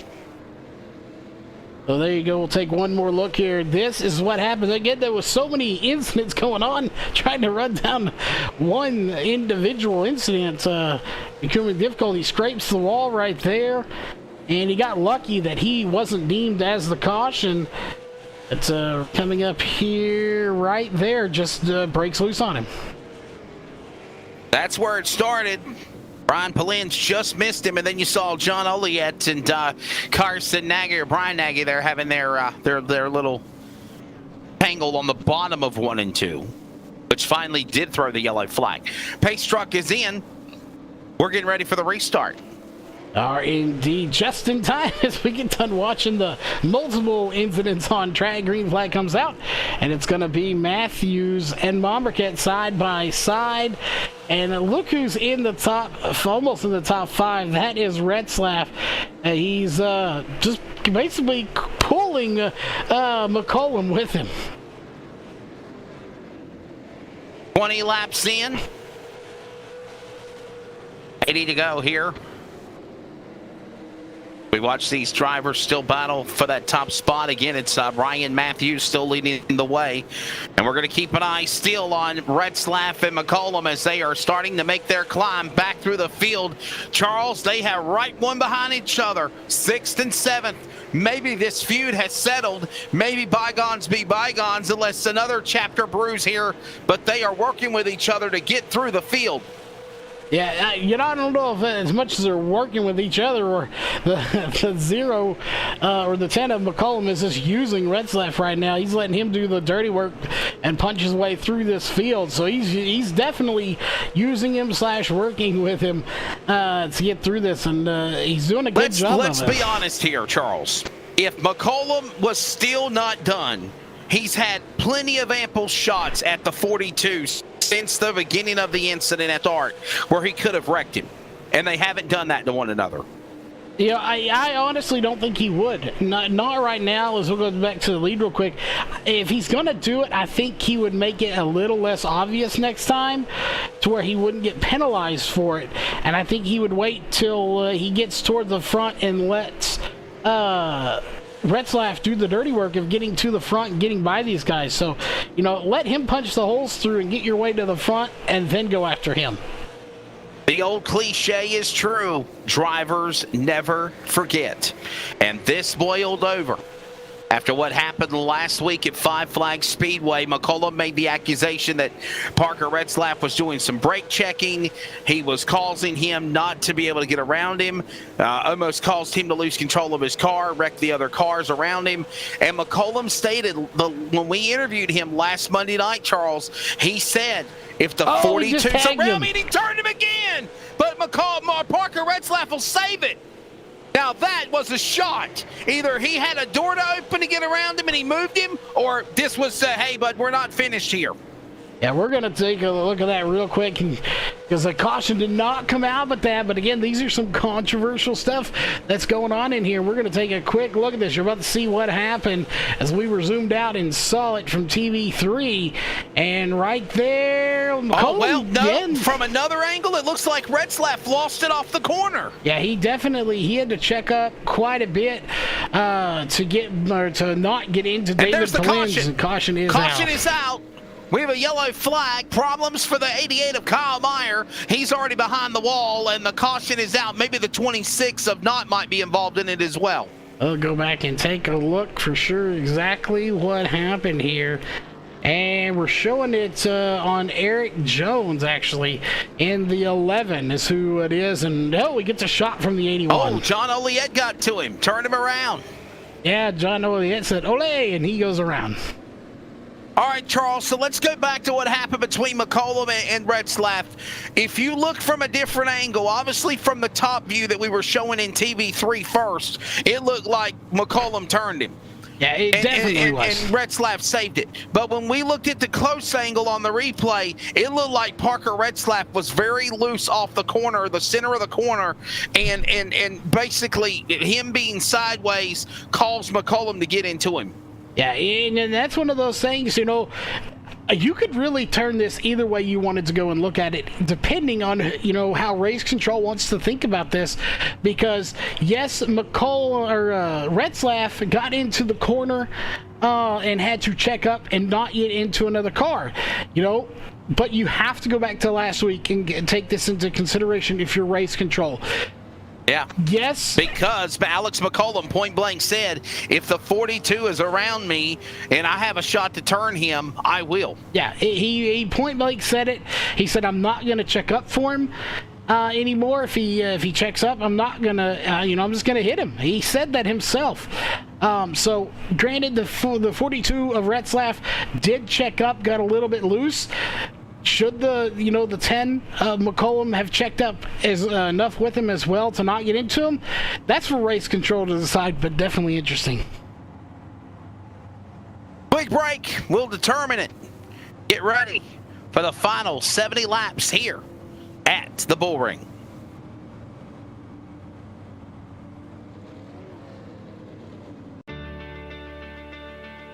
Every customer, every single time, needs to get our very best. From moment one, my goal managing a team here in the dealership is to make sure that that customer's experience is the very best that they've ever had. We expect and demand total transparency. There should never be a time in that transaction where the customer is wondering or not quite sure of what they're buying or what they're paying or those sorts of things. And having that transparency and doing things the right way is super important.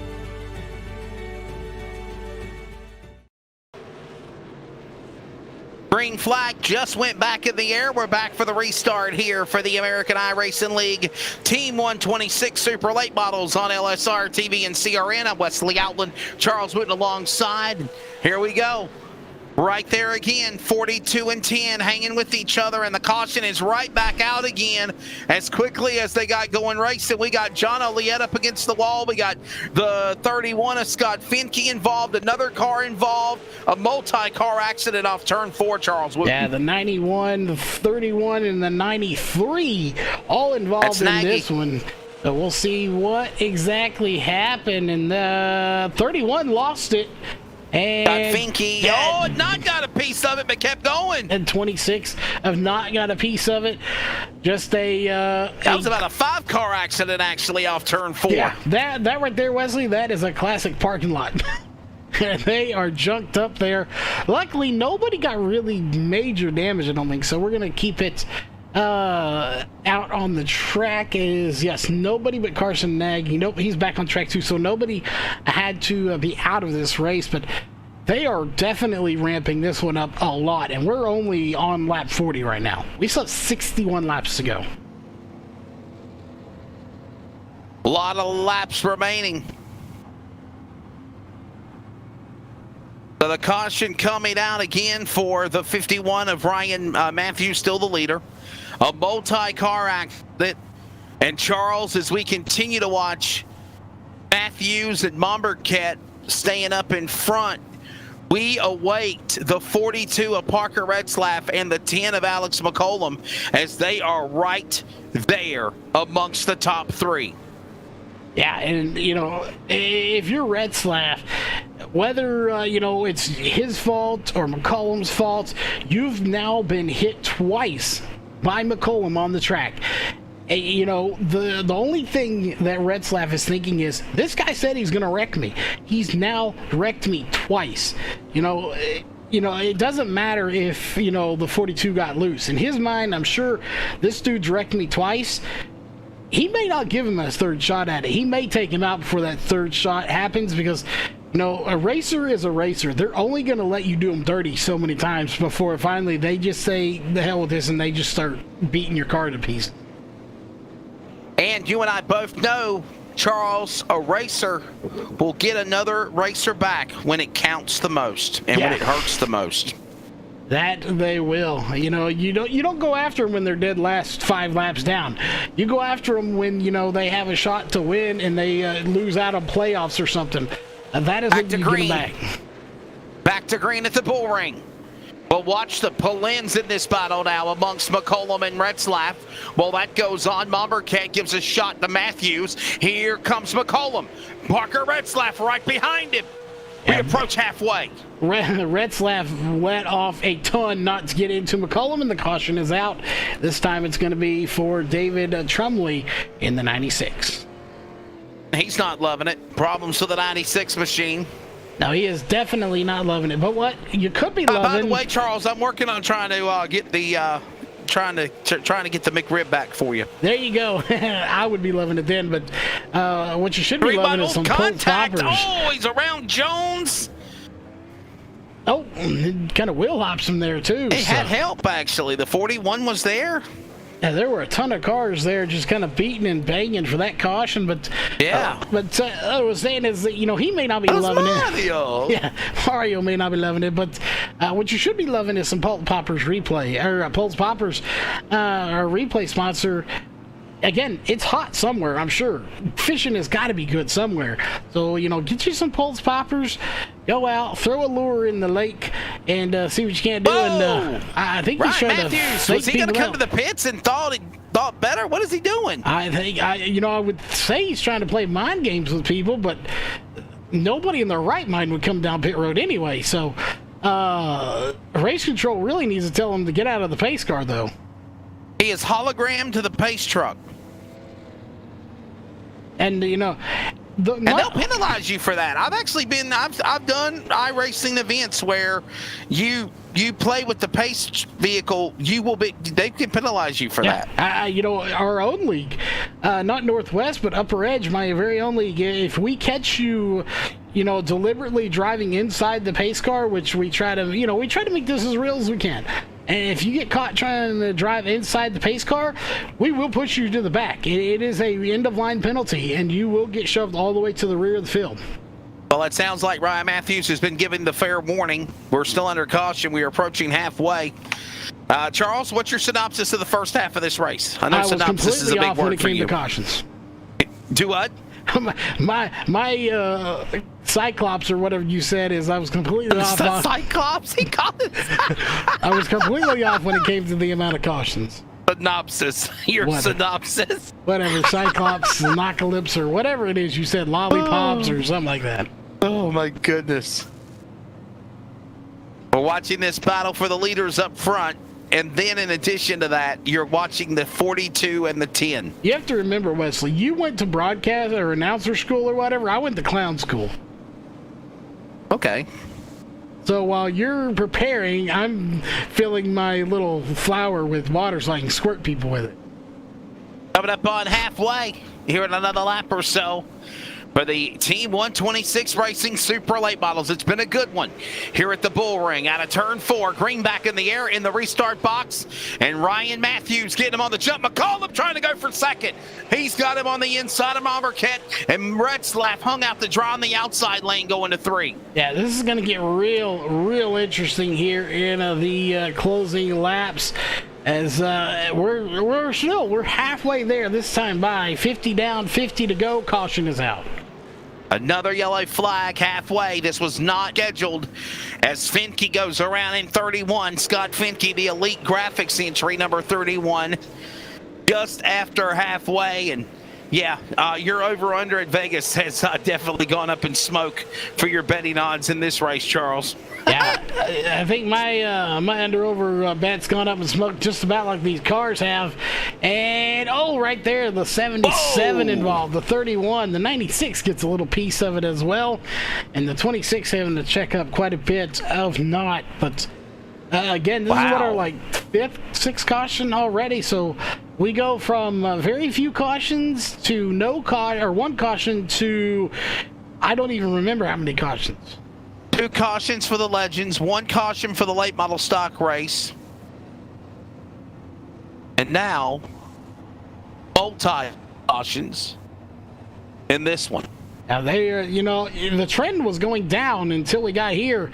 And, honestly, maybe I shouldn't have said 0 cautions, because the trend was going down because, you think about it, we had 2 and then 1. We also had less drama going on and less feuds going on. You get here to the super late models, and it is feud central over here with people battling. What are you talking about? Temperature was 107.7 after the Legends.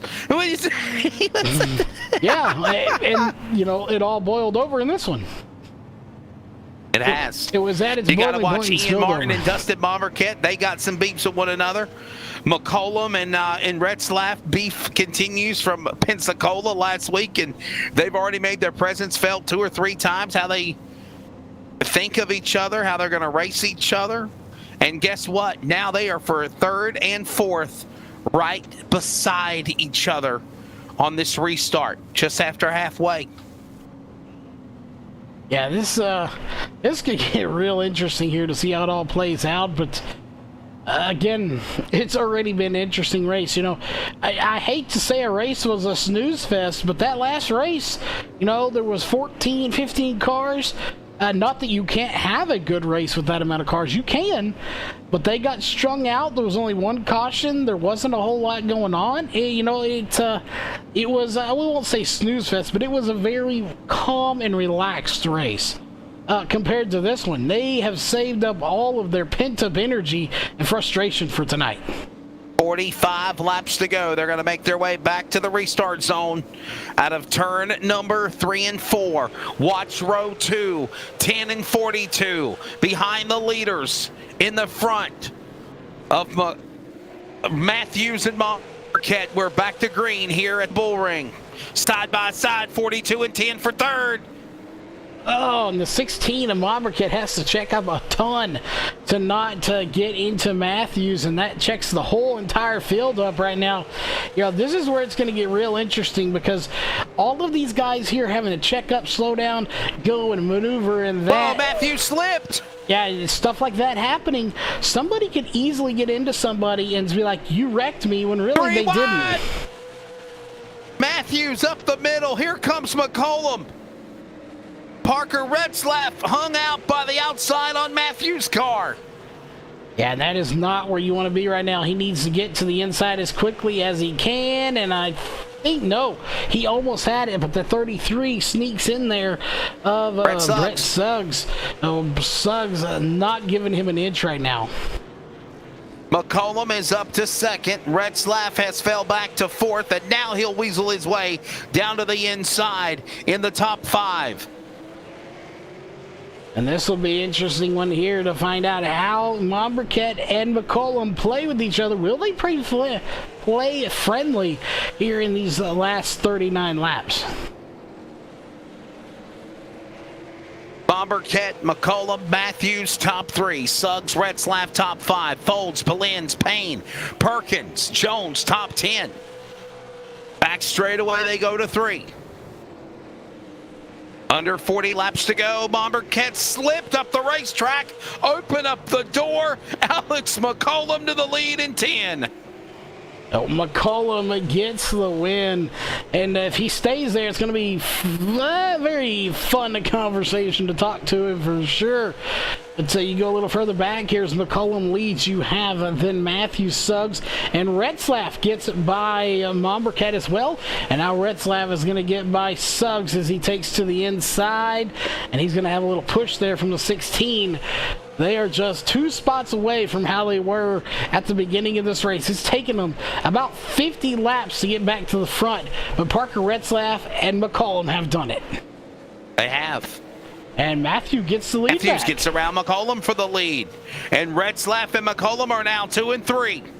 This again, it's just building. The intensity is building in this race. Parker inside of McCollum for second. Yeah, you know, Harry Suggs with Tim. McCollum has got to be very careful right now. He's already gotten into the 42 of Retzlaff twice now. If he does it a 3rd time, there is a very high likelihood he may be, put on some kind of suspension. Yeah, Park disqualified. And McCollum goes around almost. McCollum goes around. He had help with Suggs. He saved it. Mombercat's back in that battle. Look at this 3 wide. Someone better lift. Wow. They're still 3 wide going into the corner.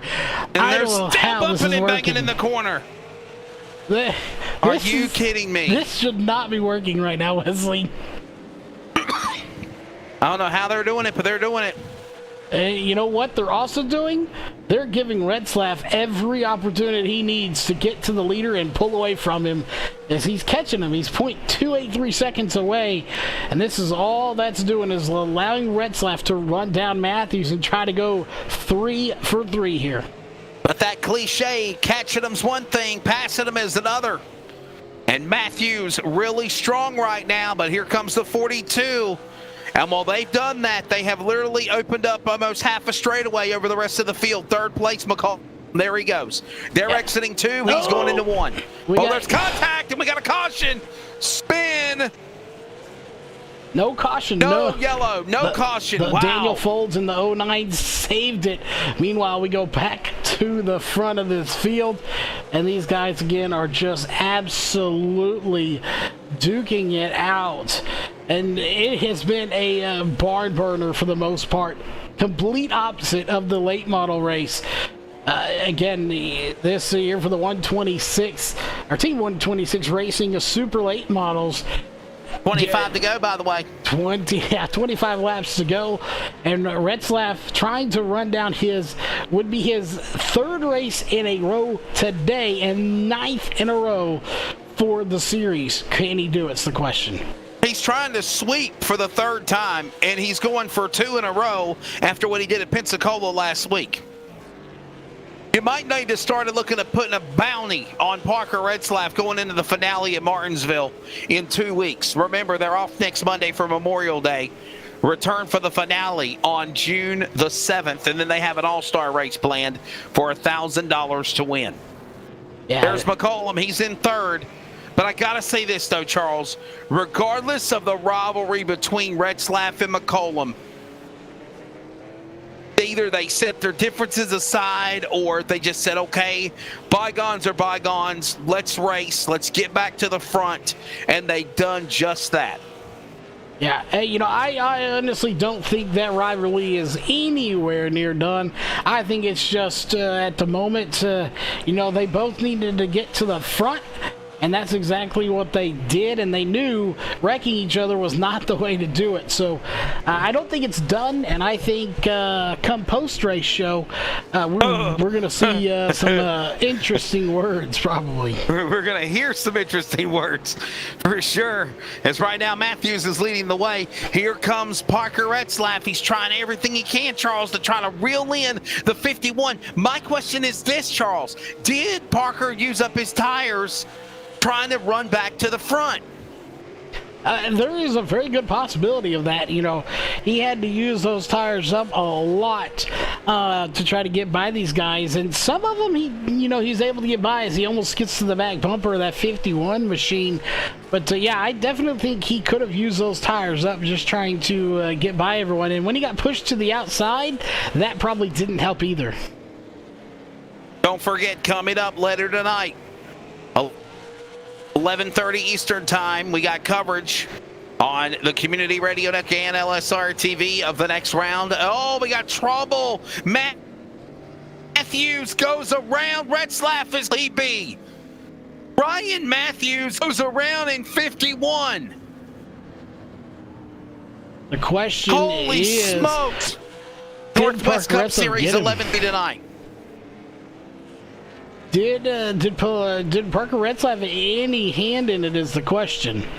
He got to the left rear, and wow, well, both of them were kind of loose.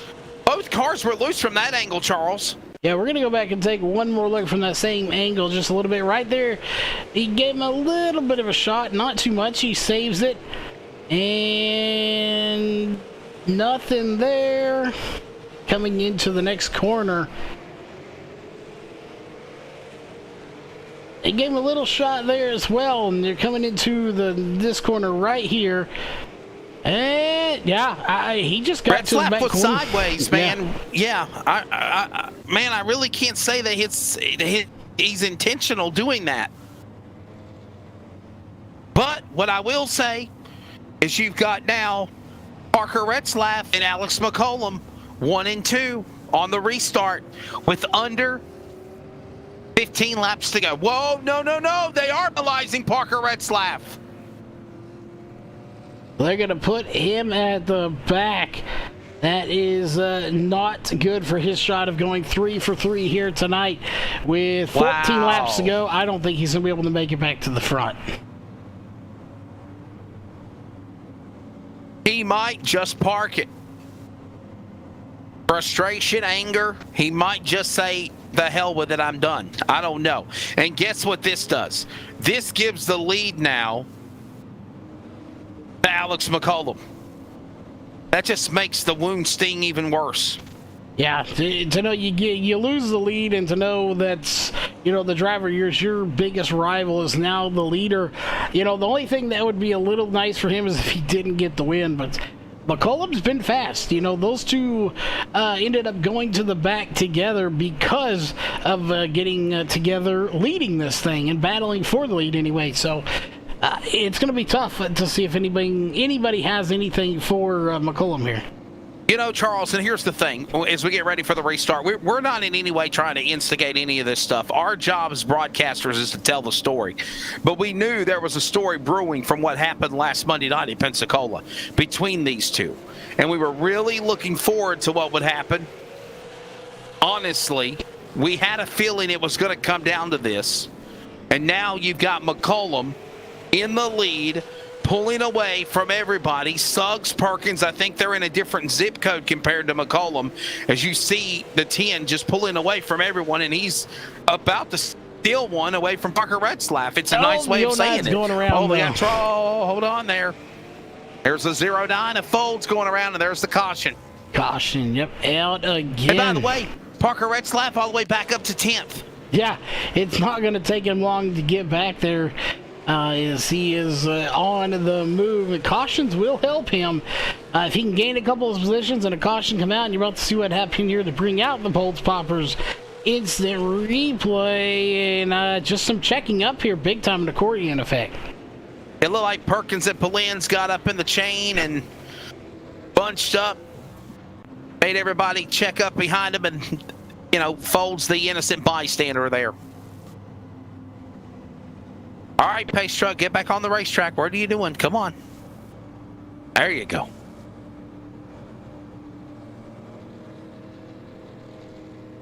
Well, Charles, this is the 8th caution flag in this race right now for the Super Late Models, sponsored by Team 126. This has been an interesting round 9 of the American iRacing League, presented by Warrior Wraps, for the penultimate race before the finale. And, boy, in 2 weeks, They might need to have a week off to settle down and let things cool off before Martinsville. Yes, these guys need a week off to, sit down, calm down, eat, get fat, and be merry on Memorial Day, and come back. Maybe then they'll be too stuffed with food to worry about wrecking each other. So, not saying they've just gone out here and wrecked each other, but they've definitely showed their displeasure from past weeks boiling over to this week.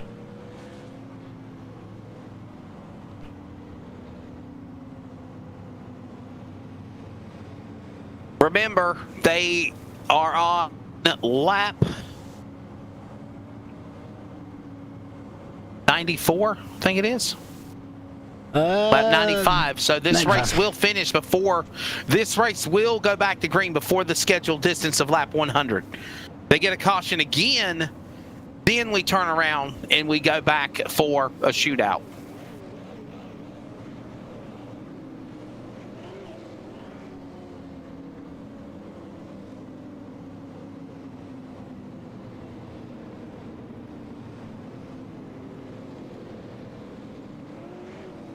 The question is, Charles, will we see it? What do you think, bud? I don't think we're going to see another caution. I think these guys are just going to settle it out and go towards the end of this race. As we've already seen now, we have going to be 4 to go when we take the green flag right now.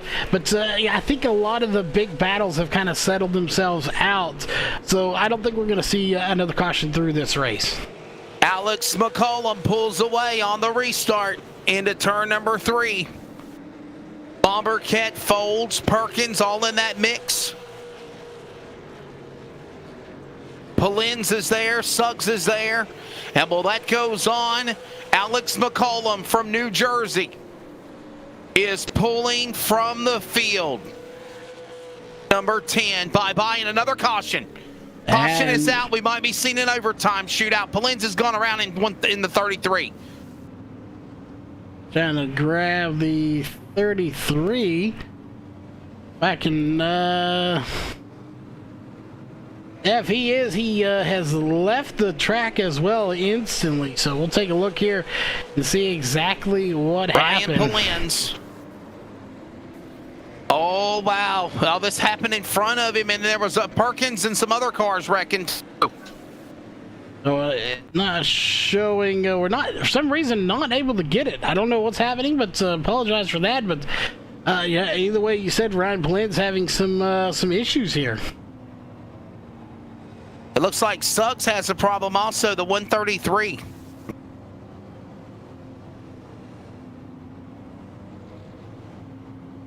By the way, Parker Retzlaff, Charles, 4th.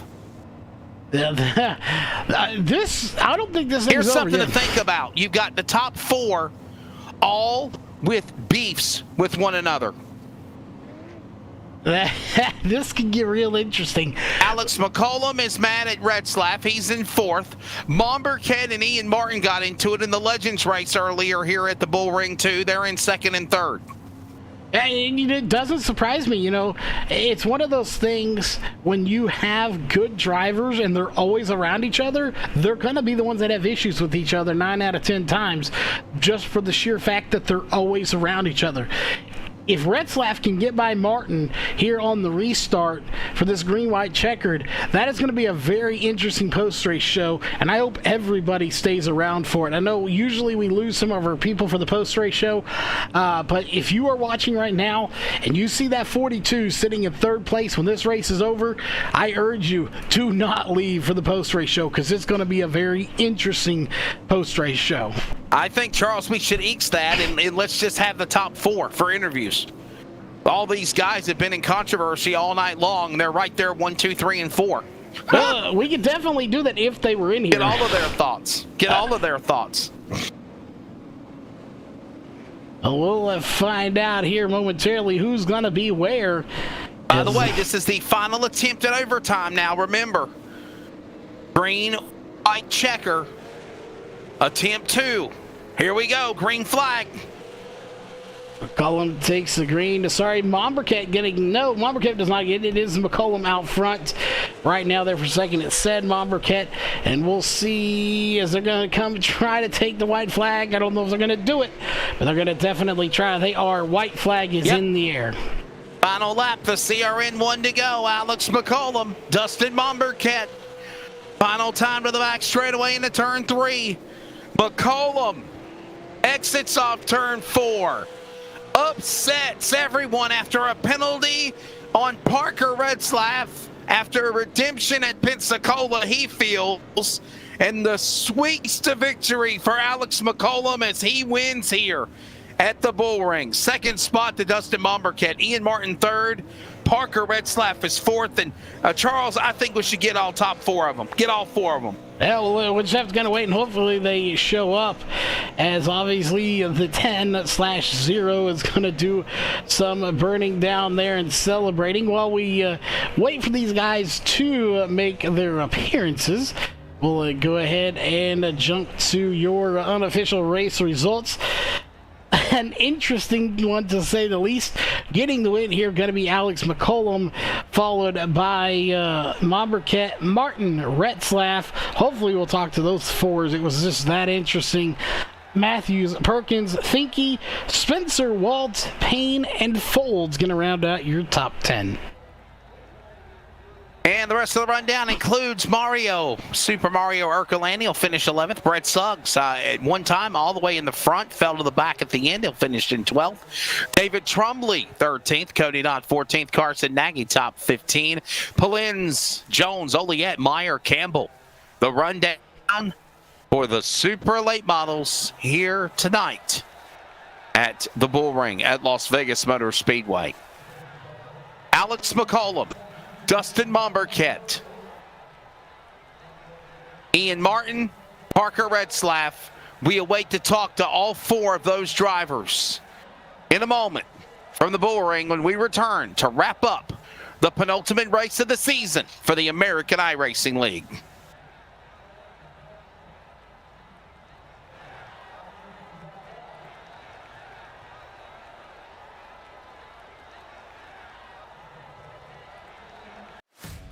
Chrysler, Dodge, Jeep, Ram, right? Our Ram trucks, truck of the year, amazing trucks. We have fun Jeeps, and then the exciting Dodge and Chrysler products. Lots of performance there, lots of excitement there. They've done a great job in really creating a full scope product line that could suit everybody's needs. Whether it's a family vehicle or a fun vehicle or a utility type vehicle or a big truck, we've got it all for our customers.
Coverage of the American iRacing League. We're going to talk to the top 4.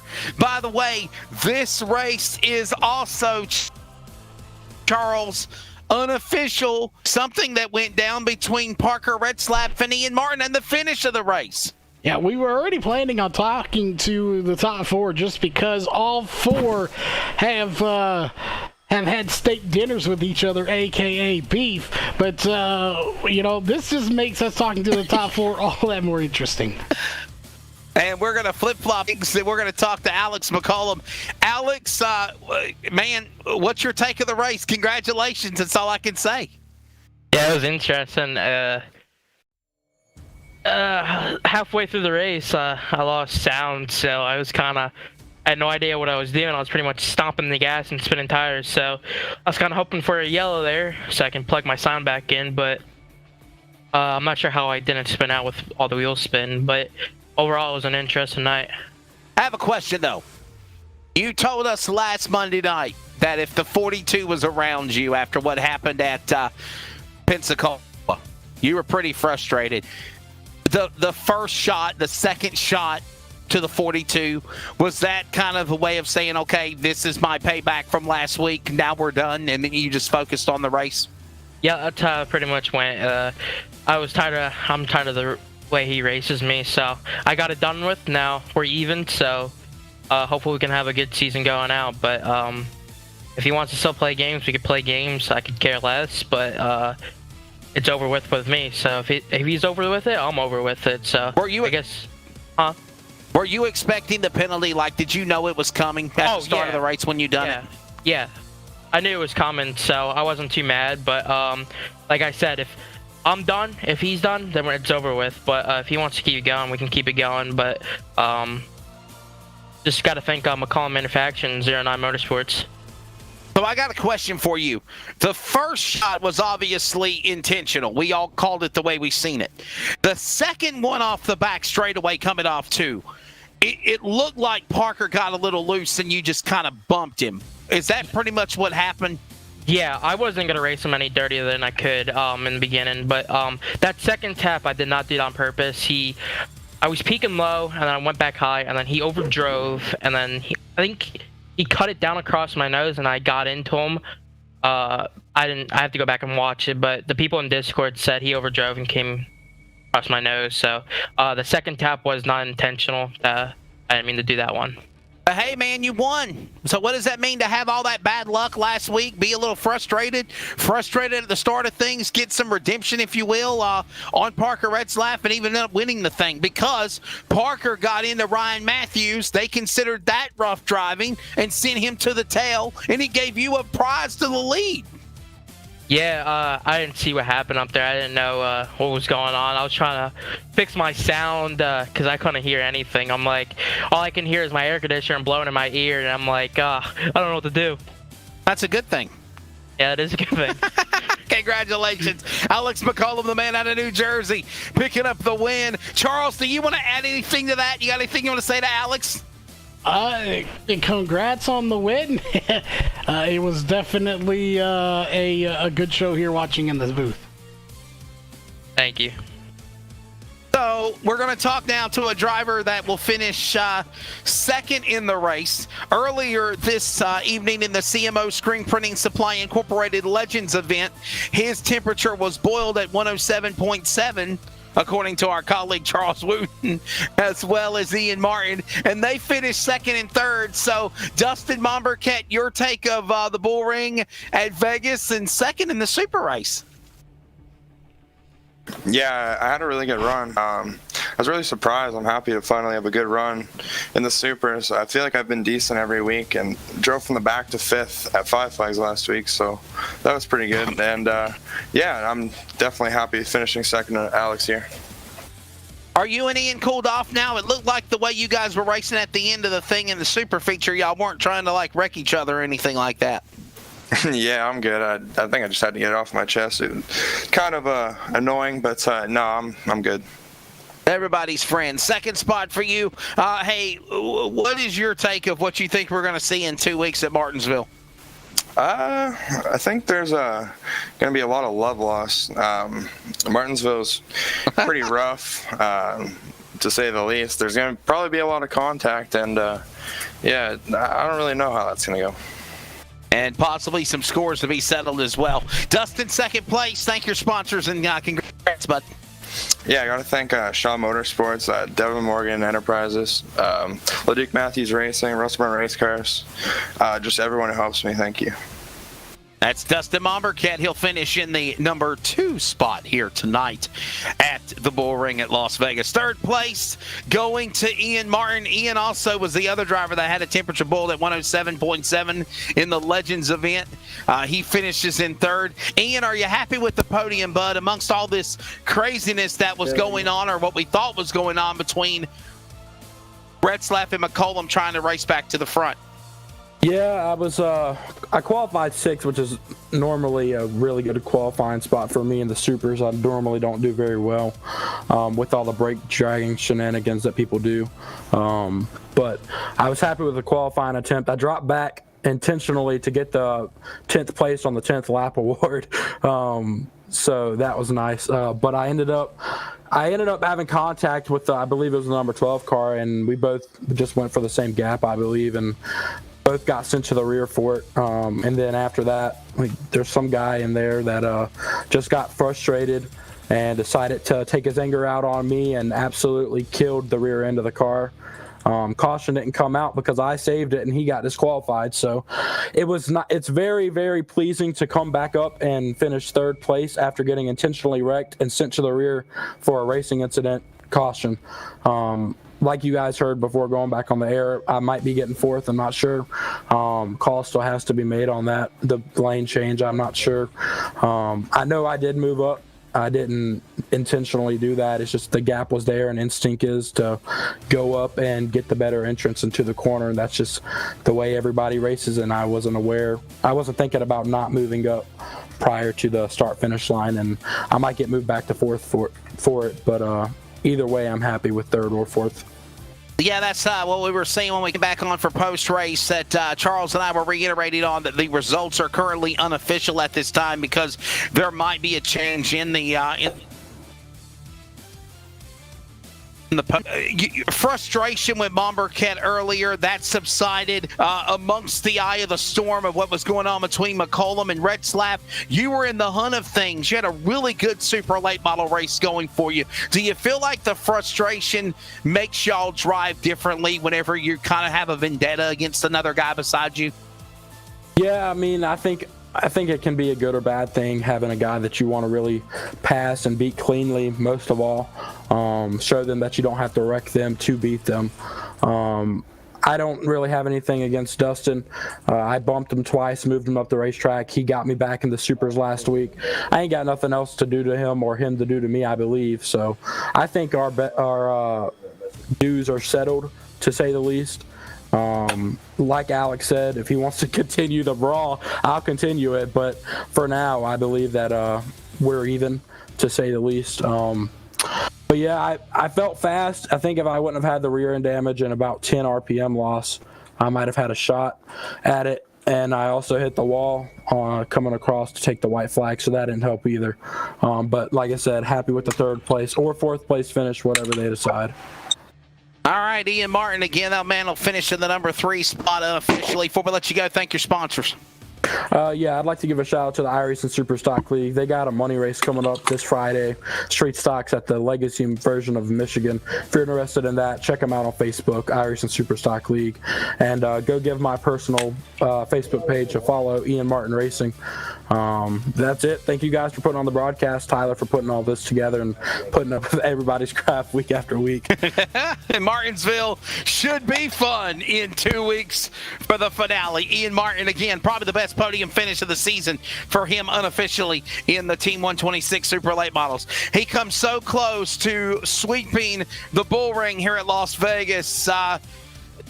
Frustration, Parker, what are you thinking right now? 4th, unofficially, maybe 3rd. What's your take of this race here tonight? I mean, I'm not mad. I was just early in the race, just moving up, and I knew McCollum was going to do it, and he did.